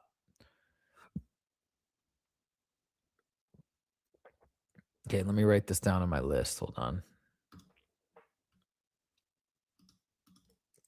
Chase Hughes laser experiment. Oops. Okay, there we go. Boom, boom, boom. We got him. Thank you, guys. Woo! Okay, guys. I'm winding down. I'm powering down. I think I might be jumping off. And plus, I think I want to take my little guy to the DOG PARK before it closes. It's going to close in about 30 minutes. So we'll get a quick little run around for him. This was amazing, everybody. Thank you guys so much. I'm going to put up a survey after this of when you guys think, how many live streams you think would be good per week, the times, you know what I mean? We'll put up some some surveys, and I'll get some feedback from everybody. I know people are in all different time zones. This seems to have worked great. I'm happy to do a Friday at 6 p.m. every week, but I'd love to add more in as well. So yeah, Gloomer Doom says, I'll give you a sub. Let's go. Yeah, Gloomer Doom. Yeah, join the party, please. Let's go. Let's be a team, everybody. And let's keep this quest going. Truth Seeker says, thank you. No, thank you. Thank you, Priscilla. I really appreciate it. You think it's a good list, Viv? Thank you, thank you, thank you. I am so excited, guys. I'm so excited. I'm also going to build a website over the weekend as well, which I'm going to use AI to do. It's so easy now. So I might build a website so I can have a Huzefa at pinktourmaline.com. I think that'll be much better. And then I can reach out to people that way with that email. It'll look more professional, you know. Maybe I'll work on that tomorrow if I have time. Tomorrow's a little crazy of a day, but I'm going to try. KK Loco says, thanks, dude. Really appreciate your content. Well, thank you guys. Thank you guys. Seriously. And more to come. And give me more recommendations too for more things to explore. Okay, guys. That's it. I'm closing out. This was amazing. This was incredible. Thank you guys so much for joining. I'm so glad I did this. And more to come. We're going to be doing more of this. And I will see you guys in the next one. Have a great night and a great weekend. Take it easy.